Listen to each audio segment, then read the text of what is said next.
The Senate will come to order. Mr. Majors, would you please call the roll? Senators Aguilar, Aguilar, Absent. Baumgartner, Excused. Carroll, Cook, Crowder, Donovan, Garcia, Grantham, Guzman,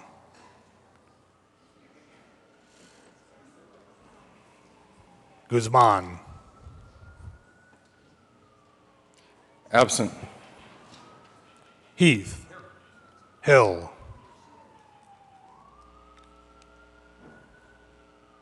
Hill, Absent. Hodge, Holbert, John, Johnston, Johnston, Absent. Jones, Kafalis, Kerr,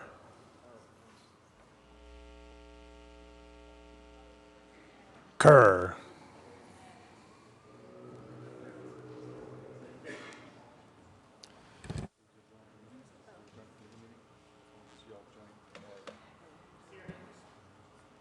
Lambert, Lundberg, Marble, Martinez-Humenic, Merrifield, Neville, Newell, Newell, Roberts, Scheffel, Scott, Sonnenberg, Stedman, Tate, Todd, Ulibarri,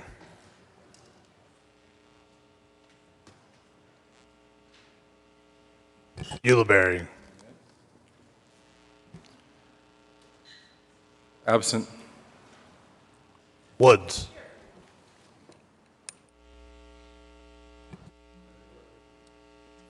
Aguilar,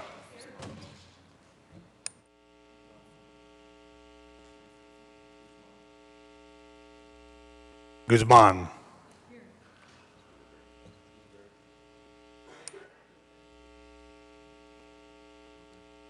Ulibarri,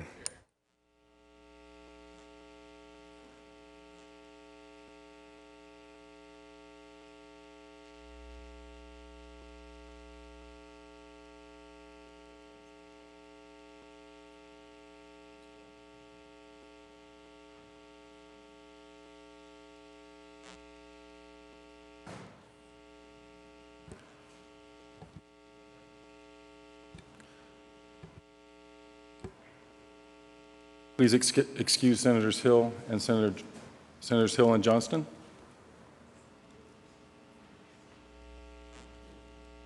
Is Johnston, that Senator Johnston?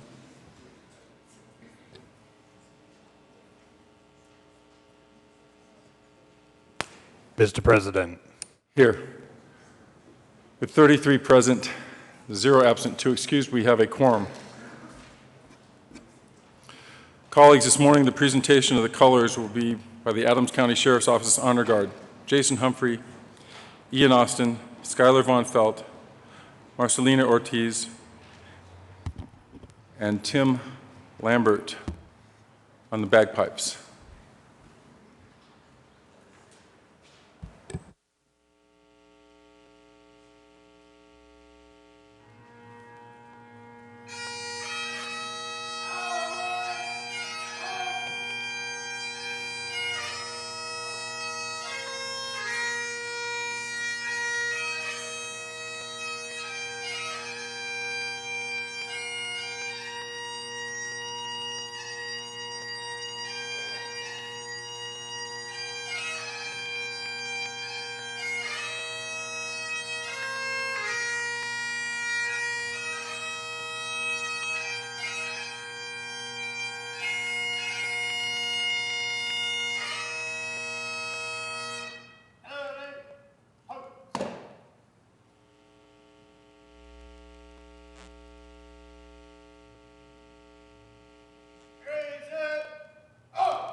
Will everybody please join me in the Pledge of Allegiance? I pledge allegiance to the flag of the United States of America and to the republic for which it stands, one nation under God, indivisible, with liberty and justice for all.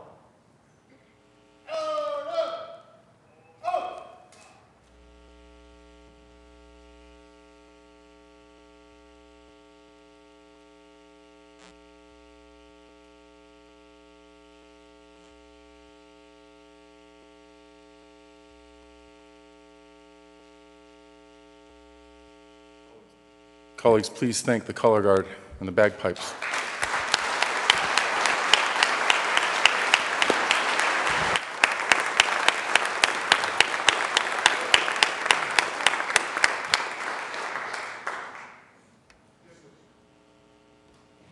Senator Merrifield. Thank you, Mr. President. I move the reading of the Journal of Tuesday, April 12, 2016 be dispensed with and that the journal be approved as corrected by the Secretary. You've heard the motion. All those in favor say aye. Aye. Those opposed, no. The ayes have it. The motion is approved and the journal is adopted. Colleagues, please be seated. Majority Leader Scheffel. Thank you, Mr. President. At this time, I move that the Senate proceed out of order for the purposes of consideration, Senate Joint Resolution 30. Please add Senator Hill to the roll.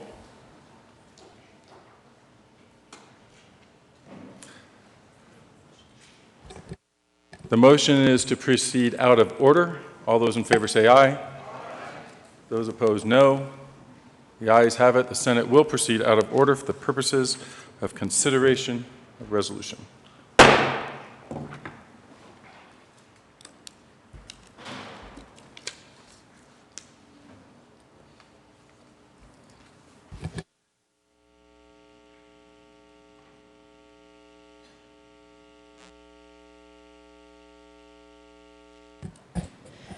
Mr. Majors, will you please read the title to Senate Joint Resolution 30?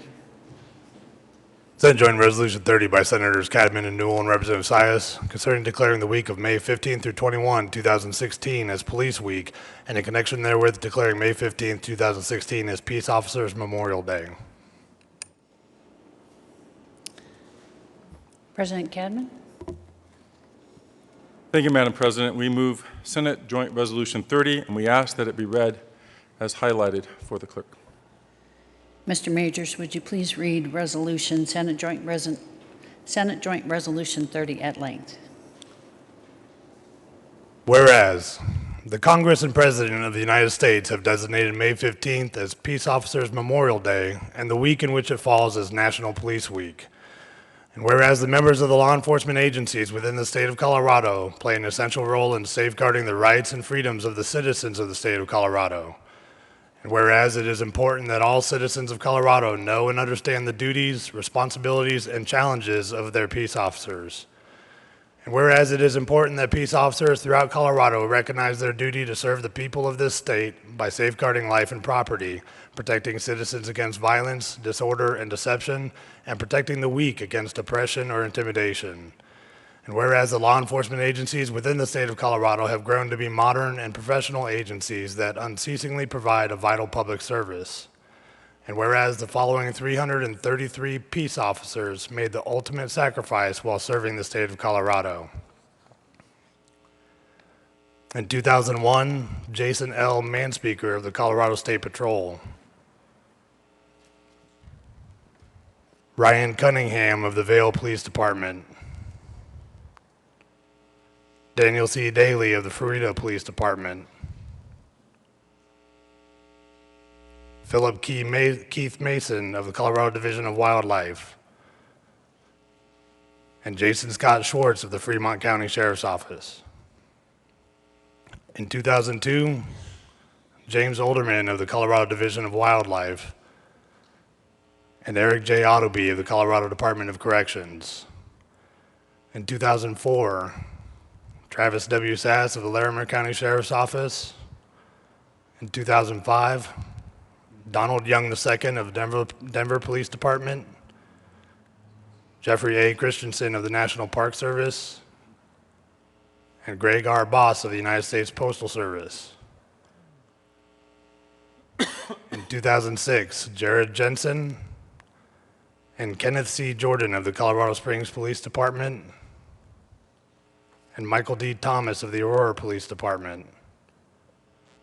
In 2007, Douglas D. Byrne of the Aurora Police Department, and Zachariah E. Templeton of the Colorado State Patrol. In 2008, Nicholas Henney of the Pueblo Police Department. In 2009, David J. Kinternecht of Montrose Police Department. In 2010, Samuel K. Brownlee of the Weld County Sheriff's Office. In 2011, Jay Sheridan of the Lyman Police Department, and David Roberts of the Denver Police Department. In 2012, Jeremy Bittner of the Englewood Police Department, Selena Hollis of the Denver Police Department, Matthew Tyner of the Colorado Springs Police Department, Leedy William DeFusco, and Warren W. Watts of the Pueblo County Sheriff's Office, James Jeffrey Davies of the Lakewood Police Department, and Mary Kay Ricard of the Colorado Department of Corrections. In 2013, Thomas L. Clements of the Colorado Department of Corrections. In 2014, David Michael Baldwin of the Jefferson County Sheriff's Office. And in 2015, Garrett Swayze of the University of Colorado, Colorado Springs Police Department, Jamie Jersevics, and Taylor Thifault of the Colorado State Patrol, and Sean Renfro of the Jefferson County Sheriff's Office. Whereas it is fitting and appropriate for the citizens of Colorado to join together in commemorating peace officers, past and present, who by their faithful and loyal devotion to their responsibilities have rendered a dedicated service to their community, and in doing so have established for themselves an enviable and enduring reputation for preserving the rights and security of all citizens.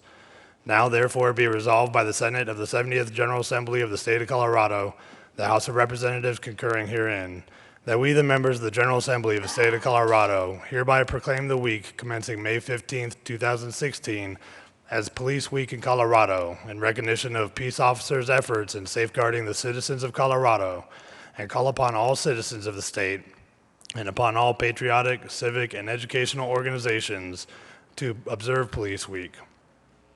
And that we, the members of the General Assembly of the State of Colorado, hereby proclaim the day of May 15th, 2016, as Peace Officers Memorial Day, in recognition of those officers who, through their courageous deeds, have made the supreme sacrifice or who have been disabled in the line of duty, and call upon the citizens of Colorado to recognize and participate in the observance of this worthy occasion. Be it further resolved that copies of this joint resolution be sent to John Hickenlooper, Governor of Colorado, Sharon Gibson, President of the Colorado Chapter of Concerns of Police Survivors Incorporated, Diane Bernhardt, Executive Director of Current Concerns of Police Survivors Incorporated. Barry Bratt, Chairman of the Colorado Law Enforcement Memorial. Michael Violette, State Director of the Fraternal Order of Police, Colorado State Lodge. Suzette Freidenberger, President of the Colorado Police Protective Association. Stan Hilke, Executive Director of the Colorado Department of Public Safety. Colonel Scott G. Hernandez, Chief of the Colorado State Patrol. Rick Brandt, Board President of the Colorado Association of Chiefs of Police. Rick Dunlap, President of the County Sheriffs of Colorado Incorporated. And Michael Rankin, Director of the Colorado Bureau of Investigation. Is there any discussion? President Cadman. Thank you, Madam President. Please be seated, colleagues.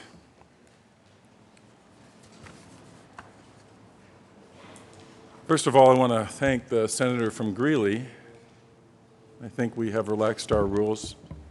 Senator Cook, Sheriff Cook, for all the special details and attention to today's event, while at the same time conceding to let us sponsor this resolution, was incredibly generous. 333 names, 333 lives of fallen officers dating back from 1869 through the end of last year. And we just saw those who have fallen since I was sworn into the legislature in 2001, and I looked back to that date to see how many lives have been lost during my 16 years of safely serving in this body. There were 31 names on that resolution since I started.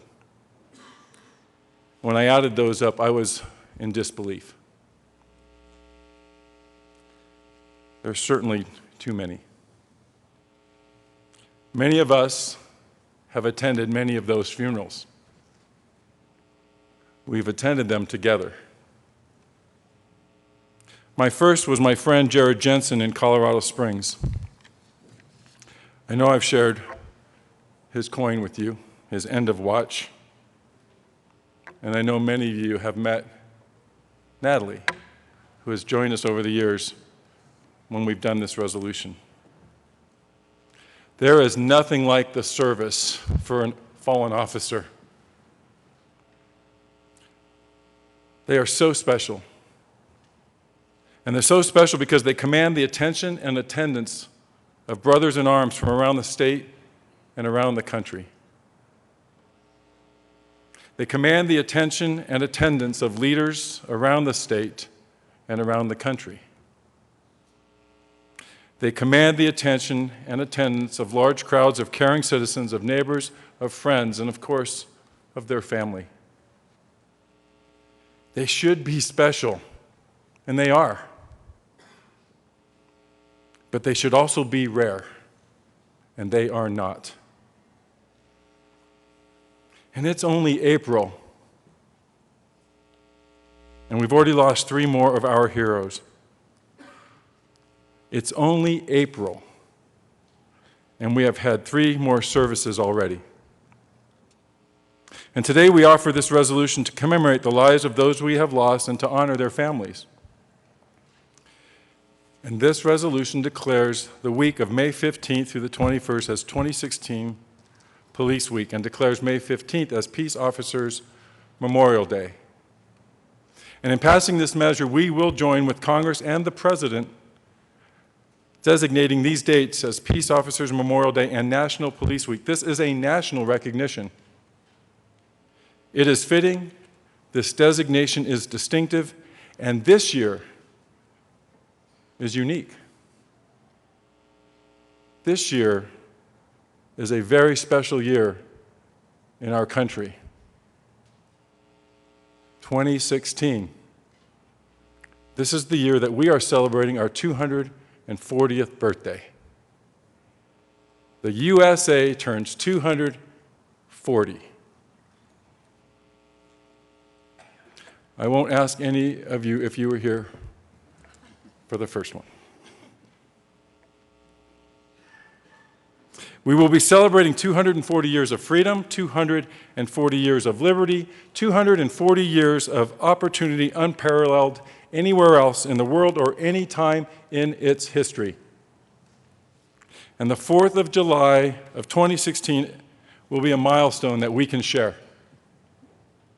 And as we plan to celebrate this historic accomplishment as a nation, we must also reflect on the price that was paid for this achievement. Freedom isn't free. It's not even close.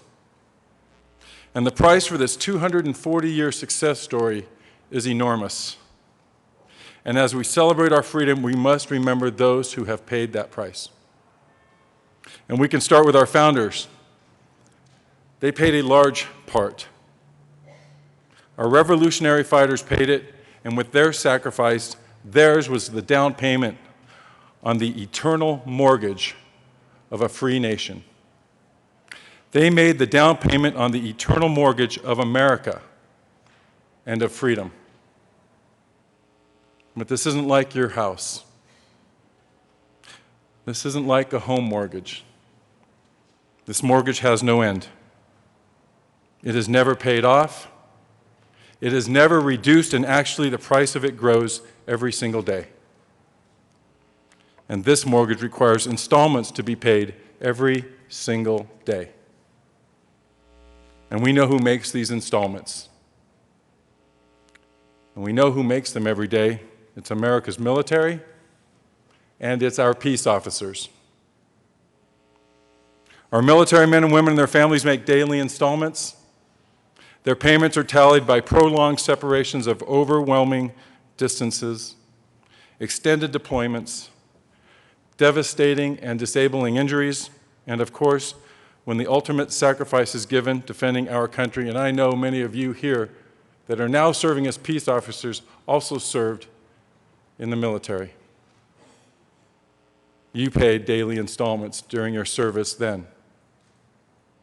Battlefields around the world stand as testaments to the cost of our freedom.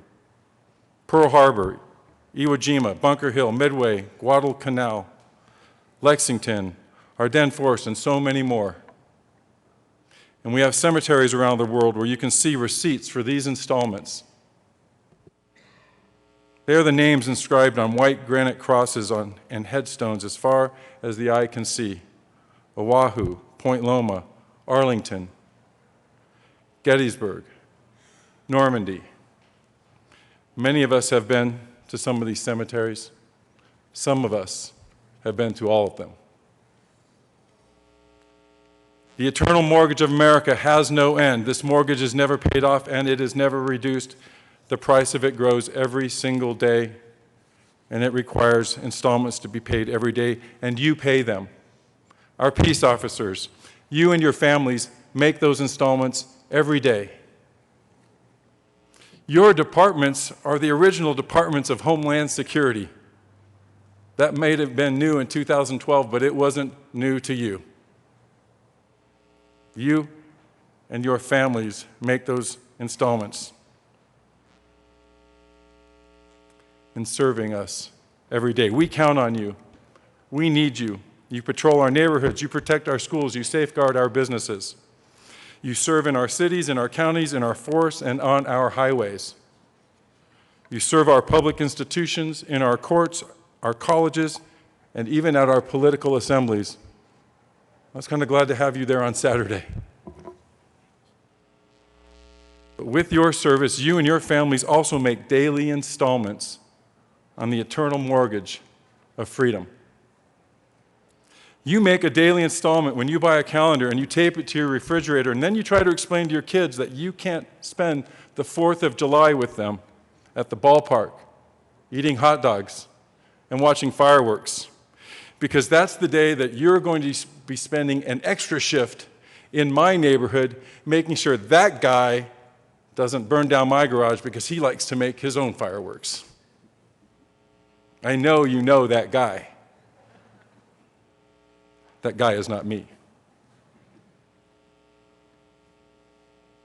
You make a daily installment when you have to explain to your 4-year-old that Christmas in your house is on a special day.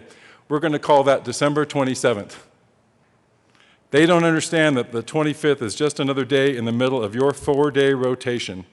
And it's pretty tough sell when NORAD has already announced that Santa has entered Colorado airspace in his sleigh. You make a daily installment when you dutifully report to your family that you won't get to ring in the new year by toasting champagne with them, because that's the night that all available personnel will be engaged in The Heat Is On. You will all be performing The Heat Is On. So the senator from Denver is protected from drunk drivers while traveling on the 36th with his family to celebrate at the senator from Boulder's home with his family. That's when you're out protecting our family. And your family makes a daily installment just by saying goodbye as you walk out the front door and you drive to work.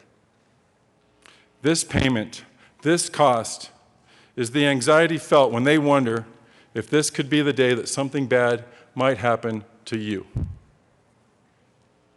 I would venture it is spoken less often than it's felt, but they live with the constant fear that this might be the day that they get the call. This might be the day that they get the visit. Could this be the day that your partner calls them from Memorial Hospital and tells them to hurry to the emergency room? There's been a terrible incident.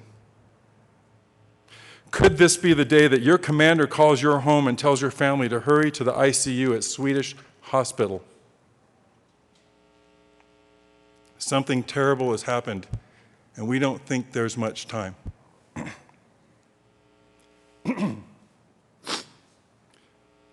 Could this be the day that the sheriff or the chief arrives at your home to offer condolences to your spouse and to your kids? We know the answer. Of course it is. This could be that day. Any day that you leave for work could be that day. That includes this day. This resolution is about that day. This resolution is about that day times 333. And we need to add 3 more names to that resolution, and it's only April.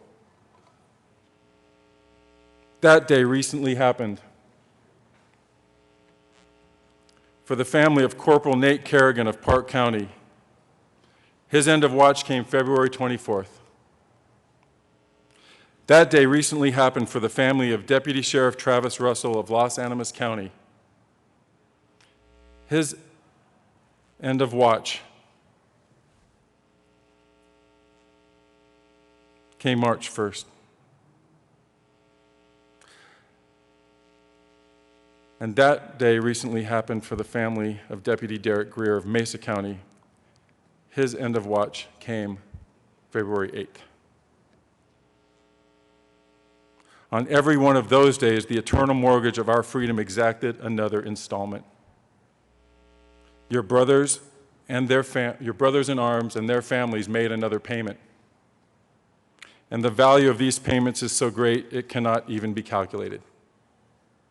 These drafts are drawn from priceless human capital, yours. Receipts are issued in the form of tears and anguish and broken hearts of your loved ones left behind. 336 lives of fallen officers dating back from 1869 through today. 336 funerals for 336 heroes.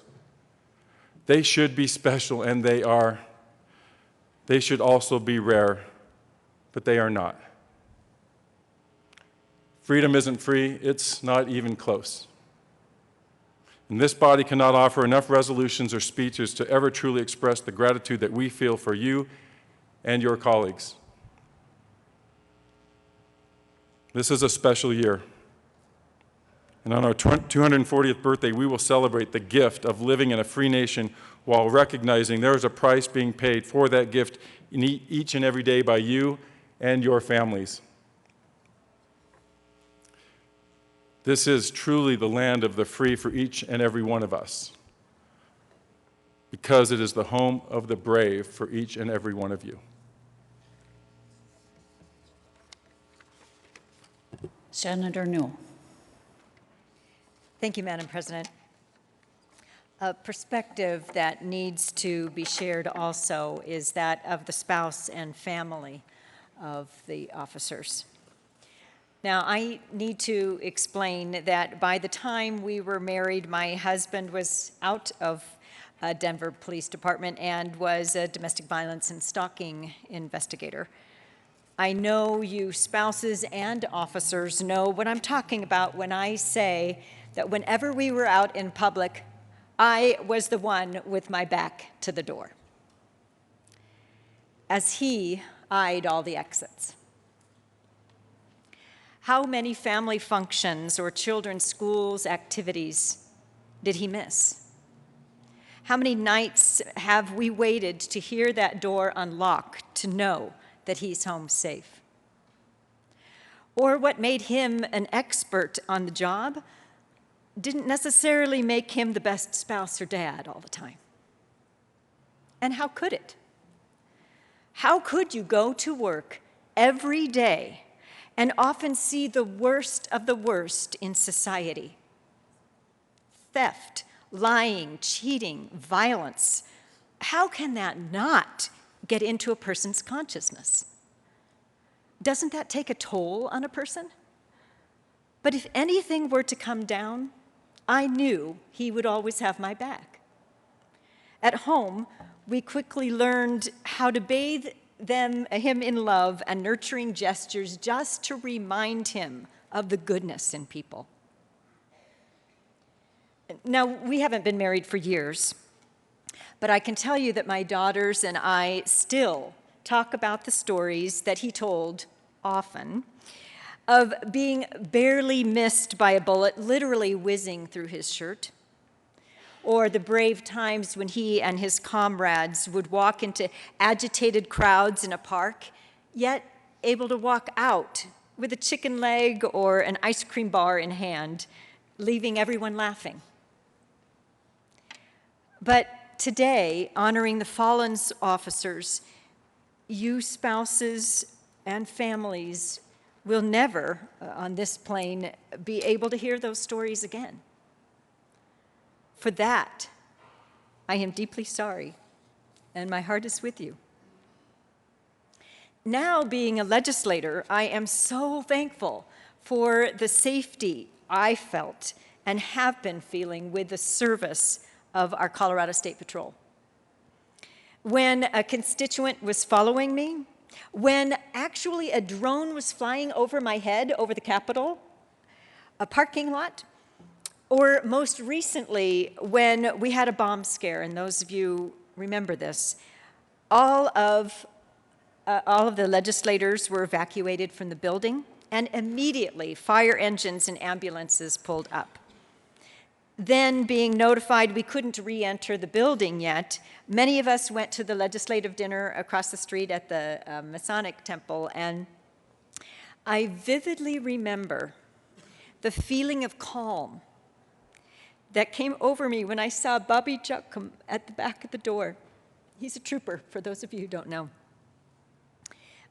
When he walked into the room saying it was safe, those are the moments that we all have gratitude. Although over the last year across the country, there have been serious and just concerns about certain officers' actions, we also need to remember the thousands of law enforcement professionals who keep us safe every day in integrity, who walk into a home of fighting family members, who walk into a theater with a gunman, or who walk into an agitated and drunken crowd just to ensure we're all safe. Would any of us be willing to do that job, other than Senator Cook? So before the next time we start to generalize about peace officers or throw judgment their way, maybe we could ask ourselves, would I have the guts, persistence, patience, skills to do that work every day? at the risk of not seeing my kids' performances or kissing my spouse goodnight or even losing my own life. I believe as a Colorado community that we owe it to those who are serving so selflessly and those spouses and families to do everything we can to support them in legislative policies, in budget decisions, and in their actions in our communities. So please join me in honoring those officers with the ultimate sacrifice, who have fallen so selflessly. Senator Cook.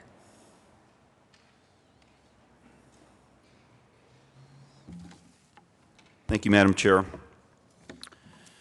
Several weeks ago, the good senator from Sterling read what Paul Harvey had to say about farmers. Well, Paul Harvey also had something good to say about law enforcement, and I want to kind of read to you what he said. It's basically, what are cops made of? A police officer is a composite of what all men are, a malingering of a saint and a sinner, dust and deity. Cold statistics wave the fan over the stinkers, underscore instances of dishonesty and brutality because they are news. What that really means is that they are exceptional, unusual, not commonplace. Buried under the froth of this fact, less than 0.5% of officers misfit the uniform. That's a better average than we find among the clergy. What an officer is made of, he, of all men, is all one, the most needed and the most unwanted. He's a strangely nameless creature who is sir to your face and a pig behind his back. He must be such a diplomat that he can settle differences between individuals so that each will think he won. But if the policeman is neat, he's conceited. If he's careless, he's a bum. If he's pleasant, he's a flirt. If not, he's a grouch. He must make an instant decision which would require months for a lawyer. But if he hurries, he's careless. If he's deliberate, he's lazy. He must be the first to an accident and infallible with a diagnosis. He must be able to start breathing, stop bleeding, tie splints, and about all, be sure the victim goes home without a limp. Or expect to be sued. The police officer must know every gun, draw on the run, and hit where it doesn't hurt. He must be able to whip two men twice his size and half his age without damaging his uniform and without being brutal. If you hit him, he's a coward. If he hits you, he's a bully. A police officer must know everything and not tell. He must know where all the sin is and not partake. The policeman must, from a single human hair, be able to describe the crime, the weapon, and the criminal and tell you where the criminal is hiding. But if he catches the criminal, he's lucky. If he doesn't, he's a dunce. If he gets promoted, it's because he has political pull. If he doesn't, he's a dullard. The policeman must chase bum leads to a dead end, stake out 10 nights to tag one witness who saw it happen, but refuses to remember. He runs files and writes reports until his eyes ache and build a case against some felon who will get dealed out by a shameless or an honorable who isn't. A police officer must be a minister, a social worker, a diplomat, a tough guy, and a gentleman. And of course, he has to be a genius, for he has to do it all on a policeman's salary, which is true. I can testify to that. You know, we're here today to mark the passing and remembrance of what I call heroes. However, men and women of law enforcement don't consider themselves heroes. The men and women of Colorado who've died in the line of duty did not aspire to become heroes. They were content to simply do their job to the best of their ability, without glory, without reward, or without special recognition. They understood the dangers, the risk, and the perils of their chosen profession. As guardians of law, they understood that it was their duty to defend the defenseless, protect the helpless, and to shield the innocent from those who prey on them. Last year, we lost 4 peace officers in the state of Colorado, and 3 already, as the Senate President mentioned. In the state of Colorado, we've lost in the entire country, we've lost 123. There are 58,261 assaults on peace officers on average every year, resulting in over 15,000 injuries. And this has to stop. We cannot tolerate this any longer. And how do we stop it? Our nation's leaders in D.C.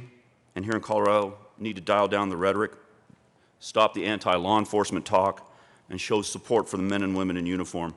And that's why I was so grateful that Senate President Bill Cadman wanted to carry this resolution, because I think it sends a message to everyone in this building and to everyone in the state of Colorado. You know, law enforcement is not the most dangerous job in the country. As a matter of fact, it's not even the top 10 when you look at it as far as the rate of 1 per 100,000. I just want to read some of ones that are more dangerous per rate. Fishermen. This is the #1 job in the country that loses people per 100,000 people. Then logger, airplane pilot, farmer, rancher, construction laborers, sanitation workers, roofers, structural iron and steel workers, oil and gas driller, merchant marines, truck drivers, power line installers, coal miners, ground maintenance workers, taxi and limousine drivers, and then peace officers. The difference is nobody wants to kill a fisherman or a logger for the job they do. They want to assault and kill law enforcement because of the uniform they wear. I think I told this story once last year that I was having lunch with the fire chief in Greeley. And he looks over at me and he says, "You know what? I can never do and would never do what you guys do because it's too dangerous." And I was kind of surprised when he said that, because, you know, he's a firefighter. And I said, "Why is that?" And he said, "Because, you know, fire is not evil.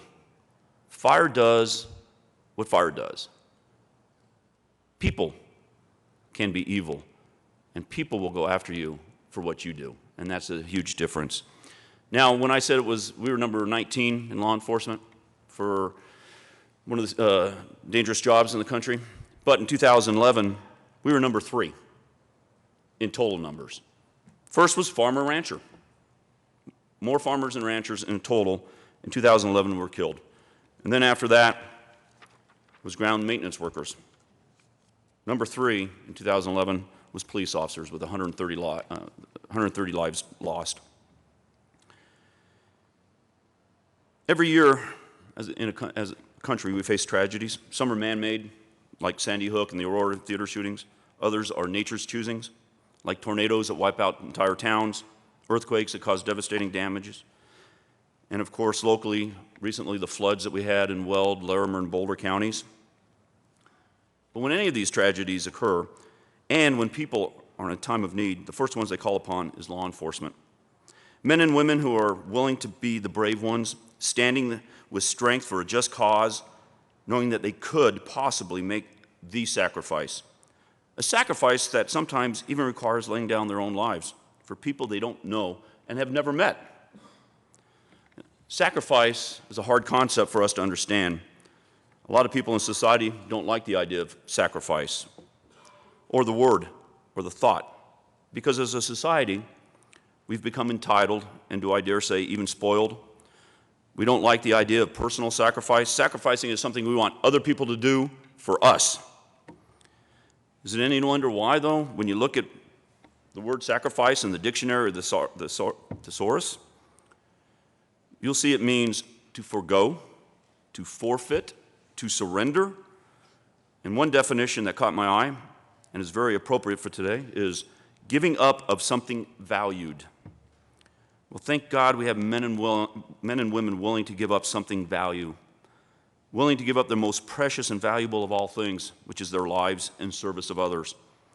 For without this willingness, we wouldn't be living in a free society or in a free republic. We'd be living in chaos and anarchy. In a book by Stephen Covey called The Nobility of Policing, he wrote about what Plato said about a perfect society. He said, in a republic that honors the core of democracy, the greatest amount of power is given to those who are called the guardians. Only those with the most impeccable character are chosen to bear the responsibility of protecting the democracy. When my deputy, Sam Brownlee, was killed in 2010, I was actually in San Diego. And I went out there for a Monday night game against the Chargers. And unfortunately, on Tuesday morning, I received that dreaded phone call that no CEO ever wants to receive. I got the call from now Sheriff Steve Reams that Deputy Sam Brownlee was shot and killed, or well, was shot and was probably not going to make it. And I told this at his service, that when I was in San Diego, I saw San Diego's police cars. And of course, they had their name on there, it said San Diego Police. And then underneath that, it said their motto, San Diego Police, America's finest. And my first thought, as being a sheriff, is usually egocentric.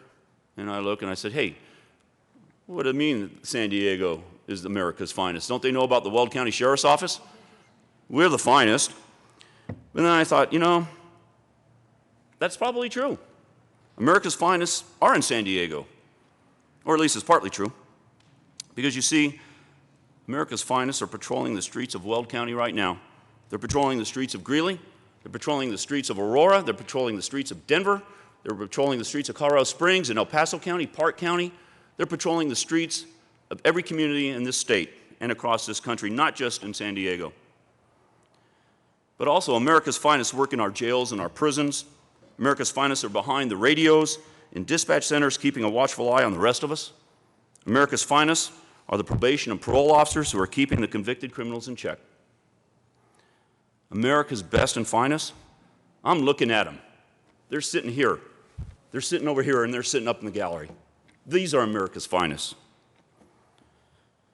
And now, the ones whose names we read today, and those who died last year, they've gone on to join the others that went before them.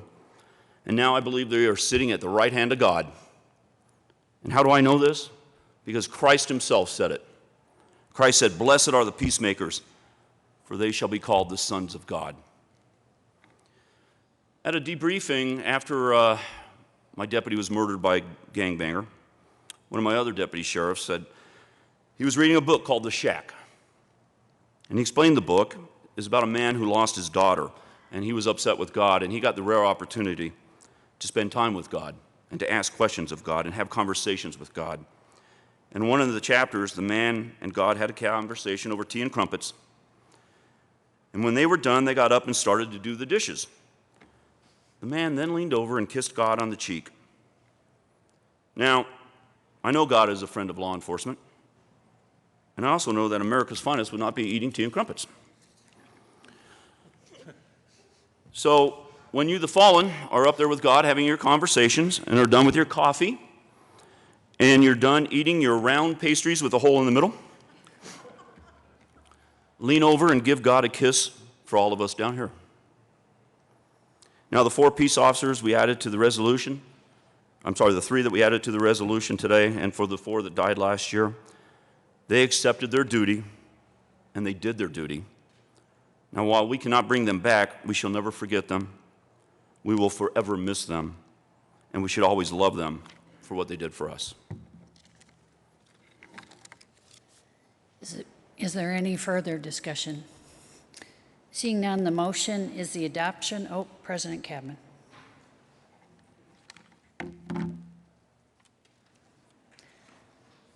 There is an amendment on the desk.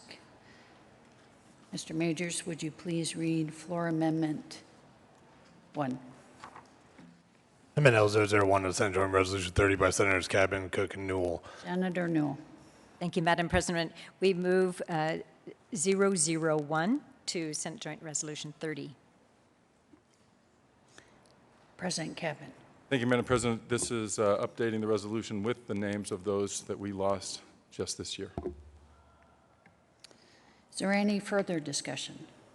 The motion is the adoption of floor amendment 1. Are there any no votes? With a vote of 34 aye, 0 no, 1 excused, amendment 1 is adopted. President Cadman. Thank you, Madam President. We would just like to renew our motion. We move Senate Joint Resolution 30. We will request a roll call and that the chimes ring. And I did want to let you know that there will be a 21-gun salute at the end of the roll call before we ask for co-sponsors. So be prepared. The motion is the adoption of Senate Joint Resolution 30. A roll call vote has been requested. Mr. Majors, would you please poll the senators, and the chimes will ring. Senators Aguilar. Aguilar, aye. Baumgartner's excused. Carroll. Carroll, aye. Cook. Cook, aye. Crowder. Crowder, aye. Donovan. Donovan, aye. Garcia. Garcia, aye. Grantham. Grantham, aye. Guzman. Guzman, aye. Heath. Heath, aye. Hill. Hill, aye. Hodge. Hodge, aye. Holbert. Holbert, aye. John. John, aye. Johnston. Johnston, aye. Jones. Jones, aye. Kafalis. Kafalis, aye. Kerr. Kerr, aye. Lambert. Lambert, aye. Lundberg. Lundberg, aye. Marble. Marble, aye. Martinez-Humenick. Martinez-Humenick, aye. Merrifield. Merrifield, aye. Neville. Neville, aye. Newell. Aye. Newell, aye. Sheffel. Sheffel, aye. Scott. Scott, aye. Sonnenberg. Sonnenberg, aye. Stedman. Stedman, aye. Tate. Tate, aye. Todd. Todd, aye. Ulibarri. Ulibarri, aye. Woods. Woods, aye. Mr. President. Aye. Mr. President, aye. Madam President. Aye. Madam President, aye. With a vote of 34 ayes, 0 no, 1 absent or excused, Senate Joint Resolution 30 is passed.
President Cadman.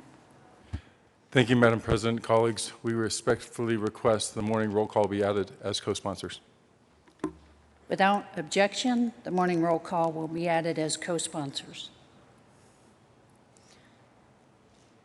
Senator Cook. Thank you, Madam Chair. I request a moment of personal privilege. Request has been made for a motion of personal privilege. Are there any no votes? Seeing none, granted. Thank you, Madam Chair, or Madam President. And please be seated. I put on everybody's desk the agencies across this state that had law enforcement officers killed. Please take a look at it. It covers all four corners. I'm sure there's not a county on there that hasn't lost somebody, and most cities are also on there. But I also would like to recognize some of the men and women that are here today. There were 36 law enforcement officers since 2001, since President Cadman came into the legislature, from 24 agencies. And so we've tried to get a representative down here from each agency. Not all of them could make it because Sheriff Taylor from Pueblo had a SWAT call out today. And then 2 other agencies had manpower issues where they didn't have enough people to cover the streets or the jail, so they couldn't send anybody. But I'd like to read the agencies and their representative. But with anybody from that agency, please stand up when your agency is called. Denver Police Department, and representing them is Officer Tony Lopez and Chief Robert White. But if you're from Denver, please stand. Colorado State Patrol, Lieutenant Colonel Kevin Eldridge. Vail Police Department, Commander Derek Harvey. Fruita Police Department, Chief Judy Macy. Fremont County Sheriff's Office, Jim Biker. Colorado Division of Wildlife, Lead Investigator Bob Thompson. Colorado Department of Corrections, Kevin Hall. Larimer County Sheriff's Office, Captain Mike Loberg. United States Postal Service Inspector General's Office, Joanne Yarborough, Special Agent in Charge. National Park Service, Ranger Mark McClutchin. Colorado Springs Police Department, Chief Pete Carey. Aurora Police Department, Jerry Hinkle, Captain. Pueblo Sheriff's Office, Kirk Taylor, but he couldn't make it. Pueblo Police Department, Officer Gerald LeRae.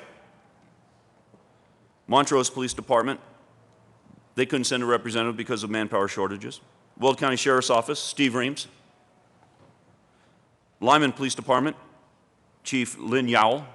Unfortunately, he couldn't make it either. Inglewood Police Department, John Collins. Lakewood Police Department, Chief Kevin Paletta. Jefferson County Sheriff's Office, Jeff Schrader.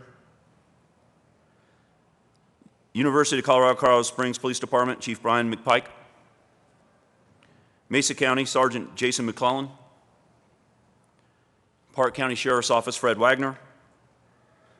Los Animas County Sheriff's Office was unable to attend. But thank you all for being here today. We appreciate your service.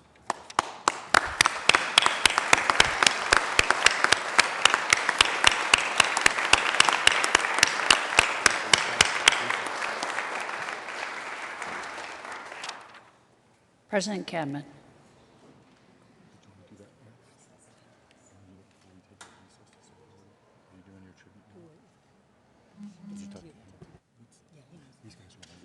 We're going to walk out and tribute, so let's do this and then come back and do that. Thank you, Madam President. I would request that the Senate would stand in a brief recess so that we can greet our guests, and I know some of our special guests need to leave, but then we can come right back. The Senate will stand in a brief recess to greet our special guests.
Senate will come back to order. Mr. Majority Leader, Thank you, Mr. President. I move a call of the Senate. the call of Senate has been moved. It has not yet been sustained. Oh, now it has. A lot of agreeable people. Sergeants, would you please secure the exits and retrieve our senators? Mr. Majors, would you please call the roll? Senators Aguilar, Baumgartner, Excused. Carroll, Cook, Crowder, Donovan, Garcia, Grantham,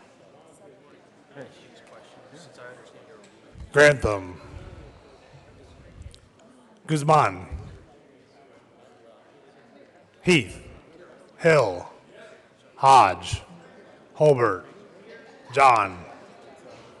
Johnston, Jones, Kafalis, Kerr, Lambert, Lundberg,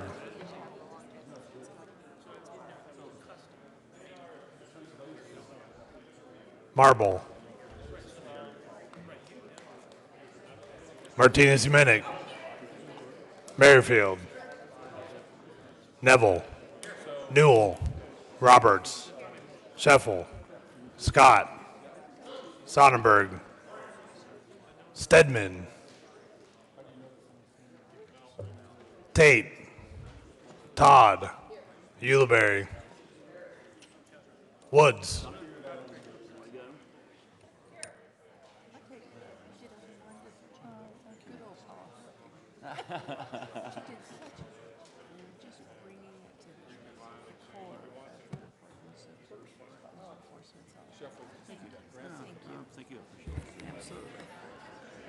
Who are we missing?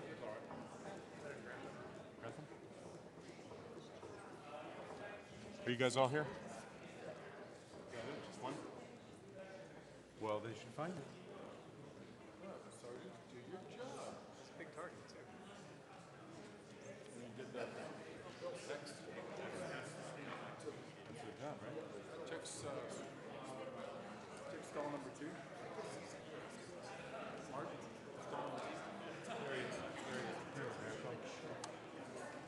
Majority Leader Scheffel.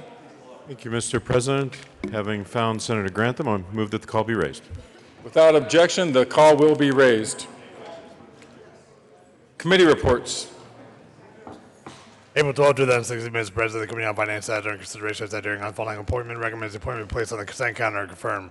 Member of the Colorado Lottery Commission for a term expiring July 1st, 2016, Stella Peterson of Arvada, Colorado, serves as a member of the public and as a Democrat, and occasioned by the resignation of Francis Anquicilli of Littleton, Colorado, appointed. April 12, 2016, Committee on Finance, after consideration of the Marriage Committee, recommends the following: Senate Bill 35 be amended as follows, now so amended before the Committee on Appropriations. A favorable recommendation. Senate Services. April 13, 2016, quickly printed Senate Bills 185, 187, 188, 189, Senate Concurrent Resolution 6, correctly engrossed, Senate Joint Resolution 31, correctly re-engrossed, Senate Bill 113, correctly revised, House Bill 1379, and House Joint Resolutions 1016 and 1017. Martinez Humana. Third reading of bills, consent calendar. Majority Leader Scheffel. Thank you, Mr. President. Request that House Bill 1379 be removed from the third reading of bills for final passage consent calendar and be made part of a third reading of bills for final passage calendar. House Bill 1379 will be removed from the third reading of bills consent calendar and placed on the third reading of bills calendar. Third reading of bills. Majority Leader Scheffel. Thank you, Mr. President. Prior to that, I move that the Senate proceed out of order for the purposes of consideration and hearing of a tribute by Senator Newell. You've heard the request that the Senate proceed out of order. All those in favor say aye. Those opposed, no. The ayes have it. The Senate will proceed out of order. Colleagues, may we have your attention? This is a very special tribute, and I would suggest that you stand. Senator Newell. Thank you, Mr. President. Members, today in our chamber we have the family of Commander Lori Ann Moriarty. She passed away on November 1st of 2015, not in the line of duty, but with her family by her side. But due to her close work with the Colorado legislature over the years, we thought that she deserved an honorary tribute as well. Commander Moriarty served a 20-year career in law enforcement and then as the co-founder, president, and board member of the Colorado Alliance for Drug Endangered Children. She was the first woman in the state to be appointed as commander of a task force. And she also served on the advisory council to the Office of the Child Protection Ombudsman. Later, she became vice president of the National Alliance for Drug Endangered Children, raising national awareness of the issue, and then actively helping to create legislation, programs, and coalitions to protect drug endangered children. I first became aware of Lori through her testimony before one of my committees. She was truly one of the most articulate and persuasive experts to ever appear before us, and many of you know and hearing her. Soon, we were working side by side on legislative efforts encompassing children and family safety. She was best known for her successful work in breaking up meth labs via her team's innovative detective work and creative legislation protecting children. In fact, she is noted for a famous photo of her taking literally out of a meth lab a young boy from one of those meth labs. She became a nationally recognized law enforcement expert on methamphetamine. When I needed a witness, she was there. When I needed a mentor, she was there.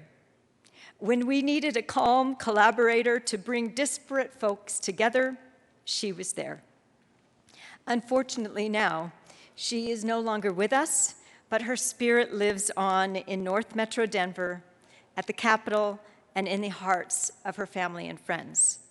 May I introduce to you to Commander Moriarty's family, her wife Robin, and their adorable sons Santos and Arlo. And Lori, we miss you and honor you in deep gratitude for your service to Colorado. So the tribute reads, the Senate of the Colorado Legislature convened in the second regular session of the 70th General Assembly hereby extends recognition posthumously to Lori Ann Moriarty. Commander Moriarty had an impactful career in public service, helping to protect drug-endangered children through her critical positions in the Thornton Police Department, North Metro Task Force, Colorado Alliance for Drug-Endangered Children, and the National Alliance for Drug-Endangered Children. At the Capitol, Commander Moriarty was a skillful collaborator and negotiator with legislators, playing a pivotal role in crafting legislation to protect the children of Colorado. Lori was not only an outstanding law enforcement professional, but a loving mother to her sons and a devoted spouse. The Colorado Senate would like to commemorate and extend appreciation for Commander Moriarty's life of service. On the request of Senator Linda Newell, given this 13th day of April 2016, State Capitol, Denver, Colorado, Bill L. Cadman, President of the Senate. And thank you for being here. Robin, I just wanted to say thank you for joining us this morning, and it was a real honor to meet you and your sons, Santos and Arlo, and on behalf of the entire Senate, you have our greatest appreciation and our deepest condolences, and I would ask my colleagues to join with you in a moment of silence as we honor your service and the service of your departed spouse, and I would ask that you allow me to ring the chimes in that honor. So, colleagues, would you please join together in a moment of silence?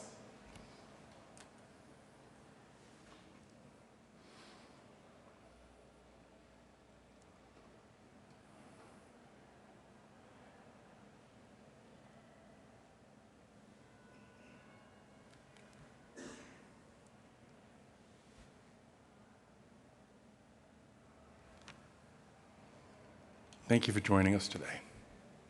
Colleagues, we will stand in a brief recess so that we can greet our, just one moment, Senator Martinez-Humenick. Thank you, Mr. President. May I have a moment of personal privilege? You may. Thank you. I also wanted to state that I knew Lori, and when she was with the Thornton Police Department, and she was very involved with kids, as was mentioned in the tribute, but she also was very important person in making sure that kids had a safe place when they were taken out of a meth household or lab. They had a safe place to go to be decontaminated that made them feel not like they were being criminalized, but actually made them feel safe and secure. And there were clothes there were teddy bears, there were books, there were other things there for these little kids. And so that was very, very important to, I think, all of the departments. And so wanted to say thank you for that, too. Colleagues, before we recess, let's show Robin and Santos and Arlo our appreciation for them joining us today in their service of Lori.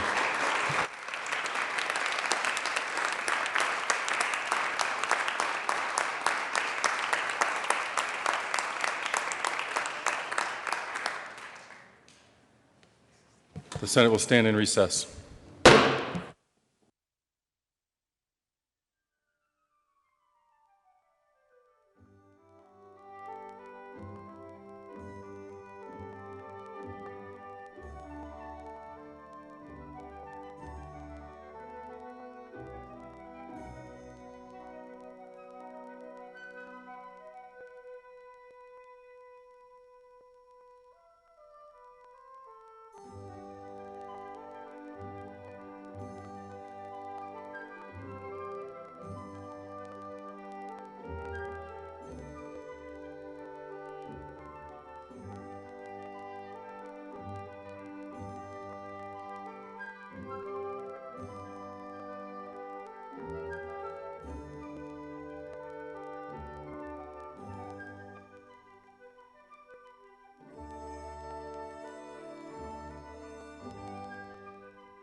The Senate will come back to order. Majority Leader Shuffle. Thank you, Mr. President. I move a call of the Senate.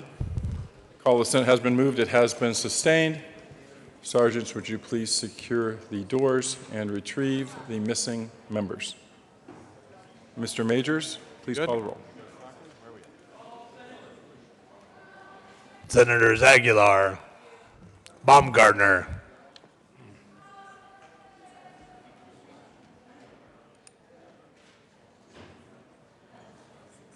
Excused.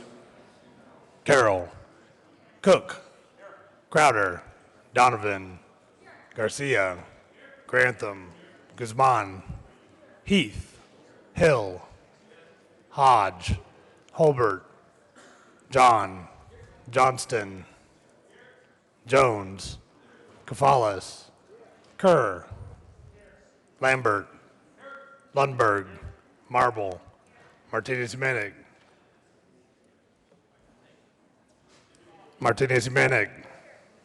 Merrifield, Neville, Newell,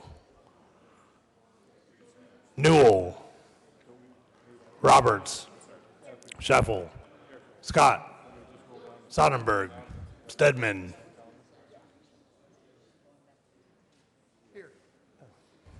Tate, Todd, Ulibarri, Woods. Mr. President. Here, with 34 members present, one excused. Majority Leader Shuffle. Thank you, Mr. President. Now that everybody's present and accounted for, I move the call be raised. Without objection, the call will be raised. Third reading of bills. Mr. Majors, would you please read the title to House Bill 1379?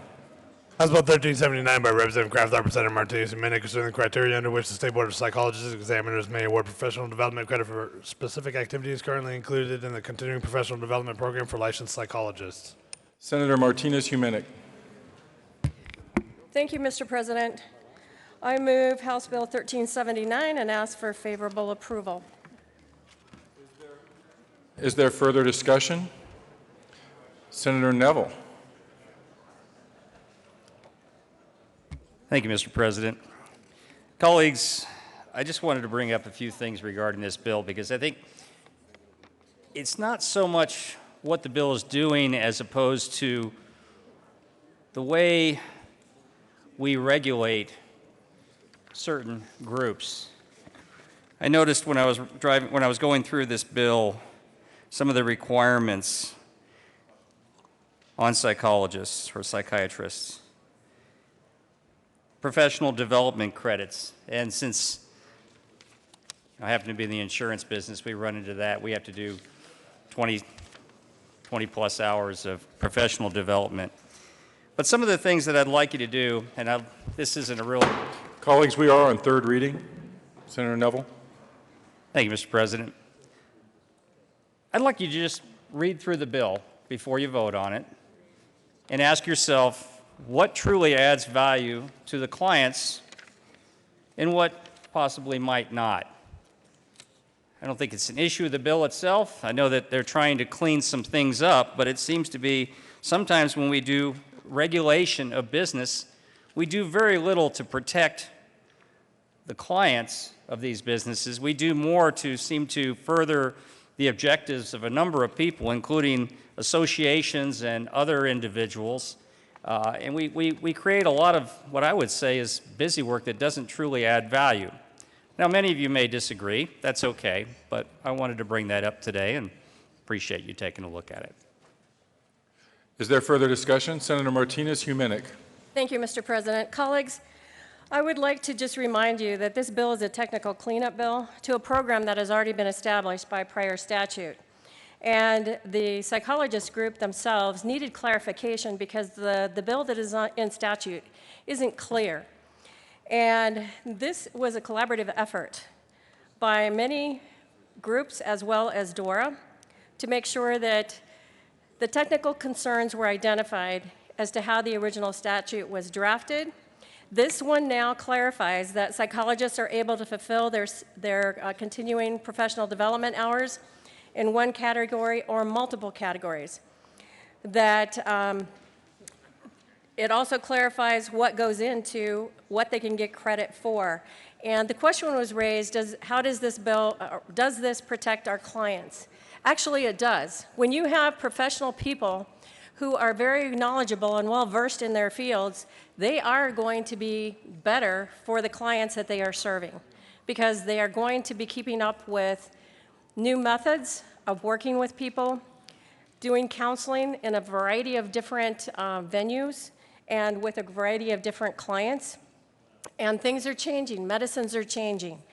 So this is important, and this bill will make sure that the government policy that has already been put into place is actually working efficiently and effectively. So I renew my motion for a favorable vote on House Bill 1379. Senator Newell. Thank you, Mr. President. I just wanted to rise in support of this bill. It is a cleanup bill. I actually carried the bill last year, and the psychologist came back and requested this. So the professionals themselves asked for this, and so with that, I ask for an aye vote. Is there further discussion? Seeing none, the motion before the body is the adoption of House Bill 1379 on third reading and final passage. Are there any no votes? Senator Neville? Senator Sonnenberg?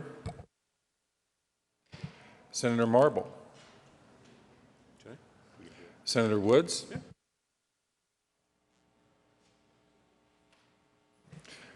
With 30 ayes, 4 no, 0 absent, 1 excused, House Bill 1379 is adopted. Co-sponsors: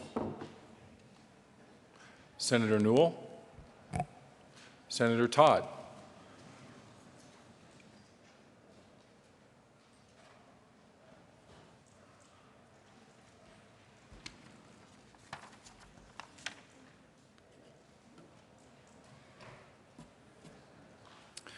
General Orders, second reading of bills.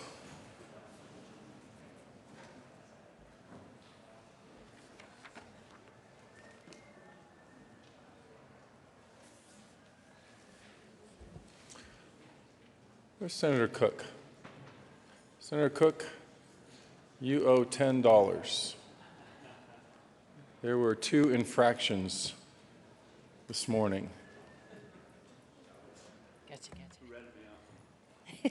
I was listening. General Order, second reading of bills. Senator Roberts. Thank you, Mr. President. I move the Senate resolve itself into the Committee of the Whole for consideration of General Order, second reading of bills calendar. You've heard the motion. All those in favor say aye. Those opposed, no. The ayes have it. The Senate will resolve itself into the Committee of the Whole for the consideration of General Orders, second reading of bills. Senator Roberts will take the chair.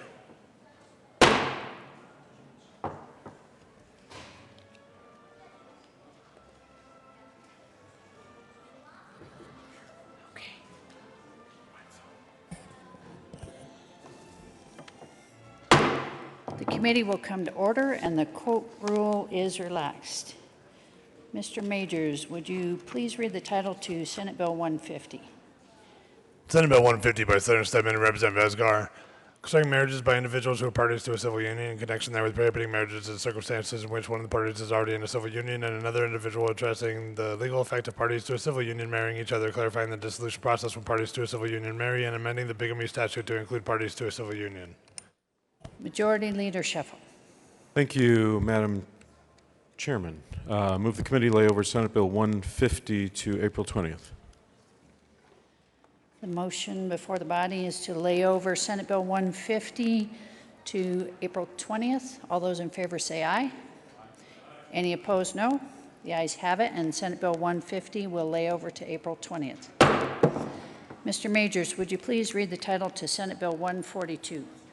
Senate Bill 142 by Senator Scott and Representative Brandon, concerning modernization of election law provisions in connection therewith, correcting statutory citations, updating terms and procedures to reflect modern elections administration, conforming state law to federal law, eliminating redundancies and obsolete references and practices, and harmonizing Senators. durational residency requirements for certain local government elections. Senator Scott. Thank you, Madam Chair. We talked about this bill yesterday, and it was laid over. I would renew my efforts for an aye vote. Thank you.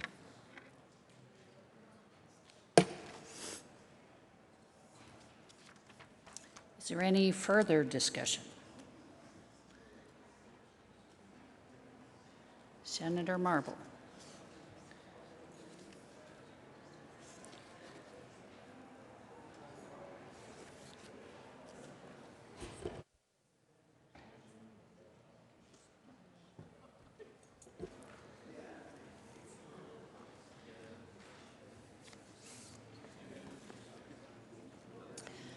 There is an amendment on the desk. Mr. Majors, would you please read Amendment L011? Amendment L011 is Senate Bill 142 by Senator Marble, amend Burton Bill page 16. Senator Marble.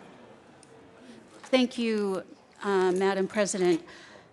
L011 is approved by the Secretary of State's office. All it does is maintains the original registration signatures. Senator Marble, could you please move the amendment? I move L011. Is there any discussion? Senator Ulibarri. Thank you, Madam Chair. Colleagues, I ask for a no vote on L011. The reason being, we've updated and modernized our election system, and currently these records aren't being retained in their form because of the necessity of having things online and electronic.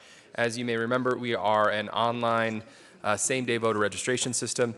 By confusing the idea of retaining these records as paper copies belies the fact that we have an electronic registration system, and we want the information in SCORE so there can be automatic signature verification processes that work, that are streamlined. The fact that we have online voter registration, many of these voter registrations would never have the kind of the wet signature piece, and this is a current practice already being used by our clerk, so I ask for a no vote on L011. Senator Lundberg. Is there any further discussion on Amendment L011? Senator Marble.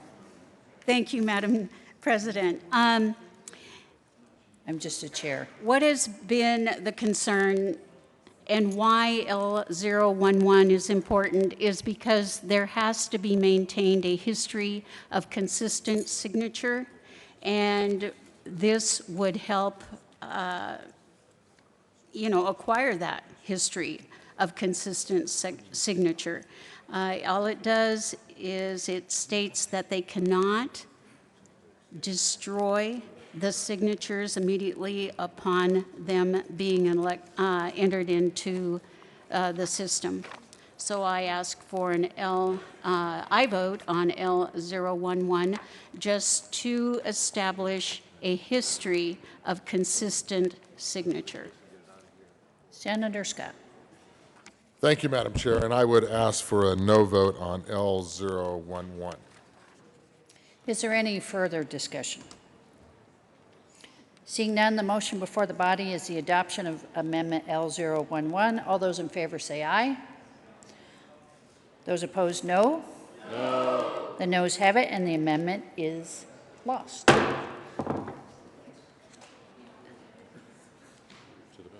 To the bill, Senator Scott.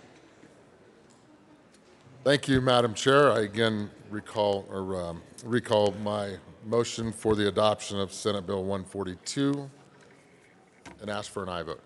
Is there any further discussion? Seeing none, the motion before the body is the adoption of Senate Bill 142. All those in favor say aye. Those opposed, no. The ayes have it, and the bill passes. Mr. Majors, would you please read the title to Senate Bill 169?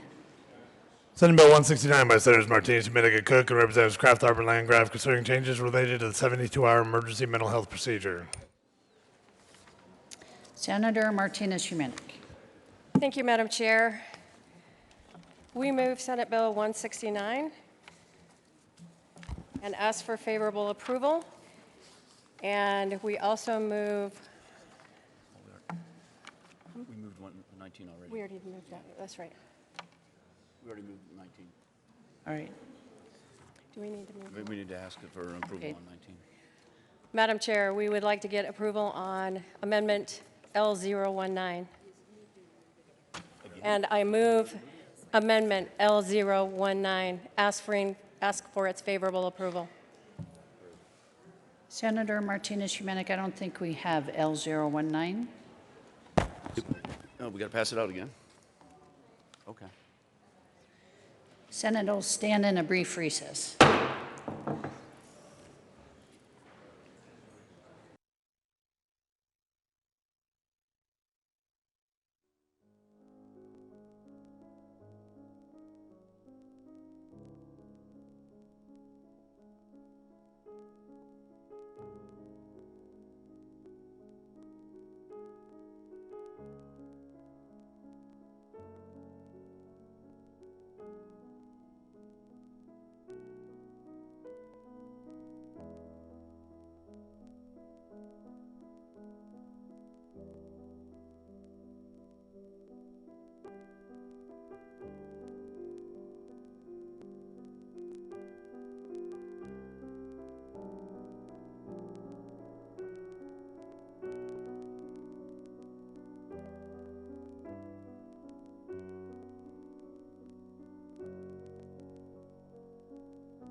The Senate will come back to order.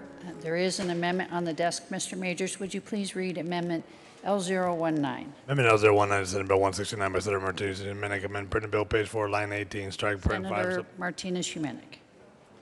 Thank you, Madam Chair. What L019 is it's a consensus amendment with all of the stakeholders that have been actively participating in these discussions for almost a year and a half now. And what this does is it amends the printed bill on page 4 on line 18, page 7 is lines 26 and 27, page 8, line 15. It adds in different words. On 8, line 15, it says strike an emergency. Page 8 strikes lines 16 through 22 and substitutes a designated facility that admits a person pursuant to this section may retain such person for a period not to exceed 72 hours from the time the person is admitted to the designated facility, period, and then it says the word the. This is not changing anything in current law. The 72 hours is already in current law. Page 9 on line 3, it's striking in emergency custody and substituting admitted. And then on page 9, strikes line 17 and puts in lines, an emergency medical services facility that assumes emergency custody of an individual pursuant to this section shall provide an evaluation as soon as possible and any treatment that the individual's condition requires that is within the facility's capabilities for the full period of the time that the individual is in custody at the facility, consistent with all other applicable laws. The facility shall have policies and procedures in place for the development of an individualized care plan based on the individual patient's needs and consistent with the facility's capabilities. The facility shall establish a discharge plan and transfer the individual to a designated facility as soon as possible. The individual's medical record must include documentation of the individual's time of arrival and his or her release or transfer, in addition to any specific treatments provided while in custody at the emergency medical services facility. And if at any time during the emergency custody of an individual in either an emergency medical services facility, designated facility, or law enforcement facility, including any, is also in number 6. On page 9, it strikes lines 22 and 23 and substitutes of the evaluation and the word the. Person no longer meets the standards for emergency custody or detention, and his or her case can be provided in another setting. On page 9, on line 24, it strikes the words or treatment, and there is an amendment to the Judiciary Committee report dated March 30, 2016. Page 1, it strikes lines 15 and 16. Senator, I need you to move the amendment. Thought I but thank you for explaining it. I'm sorry, Madam Chair, I thought I did. I move Amendment L019 and ask for approval. Is there any further discussion of L019? Senator Lundberg? Yes, thank you, Madam Chair. Members, I'm urging a no vote on this amendment because this is what the amendment does. The bill, without this amendment, does actually, we're talking about a 72-hour hold which is necessary for some people, but it is not somebody who has broken the law. It's somebody who needs help for their mental state of being, if you will, and that requires a significant violation of their personal rights because we, the state, are saying you are coming with us and you are going to either a jail or a hospital or a mental health facility, and I believe there's an appropriate level for that, but there also should be some specific limitations to what we do for somebody who has not broken the law, and there are provisions for if somebody needs continuing care for a longer period of time. Yes, this is for evaluation, but at the end of that 72-hour hold, which is what it's informally called, we should be done or move on to the other stages. This amendment says, or takes away the language in the bill that includes the time in the hospital as part of that 72 hours. And I was hoping that we could find some common ground that would eliminate this indeterminate period of time that now we are authorizing hospitals to hold somebody with. I don't believe this is the appropriate way to go, and I'm voting no on Amendment 19. Actually, we have Senator Newell was next, but Senator, it looks like she's deferring to you. Senator Martinez-Humanic. Thank you, Madam Chair. What I'd like to remind you, colleagues, is that currently what is happening is that our law enforcement folks are actually taking the people who need help to hospitals, which is currently against Colorado state law. And I wanted to remind you also that if a doctor is in violation of our current law, there's a $50,000 fine. If the hospital is in violation of our current law, there is a $50,000 fine. If there is a second infraction by a hospital, that hospital gets closed down. So we do need to bring this into compliance so that our peace officers can bring people in to the hospitals legally so that they can get the treatment that they need. They don't want them in their holding facilities in their jails. For the most part, most of them don't even have enough room for that to occur, but they have already been doing the right thing by taking these folks who need treatment and help to hospitals, and they have been breaking the law. We need to come into compliance with our current law with this. And again, the Colorado Hospital Association, COPEC, the mental health providers have all come to consensus on what this amendment does and says. Senator Newell. Thank you, Madam Chair. I just wanted to rise in support of Amendment 19. So we've been working on this issue for years, as many of you know, or some of you know, and we are, with this bill, trying to do one narrow piece, which is making sure that our law enforcement and our docs are not out of compliance with the law.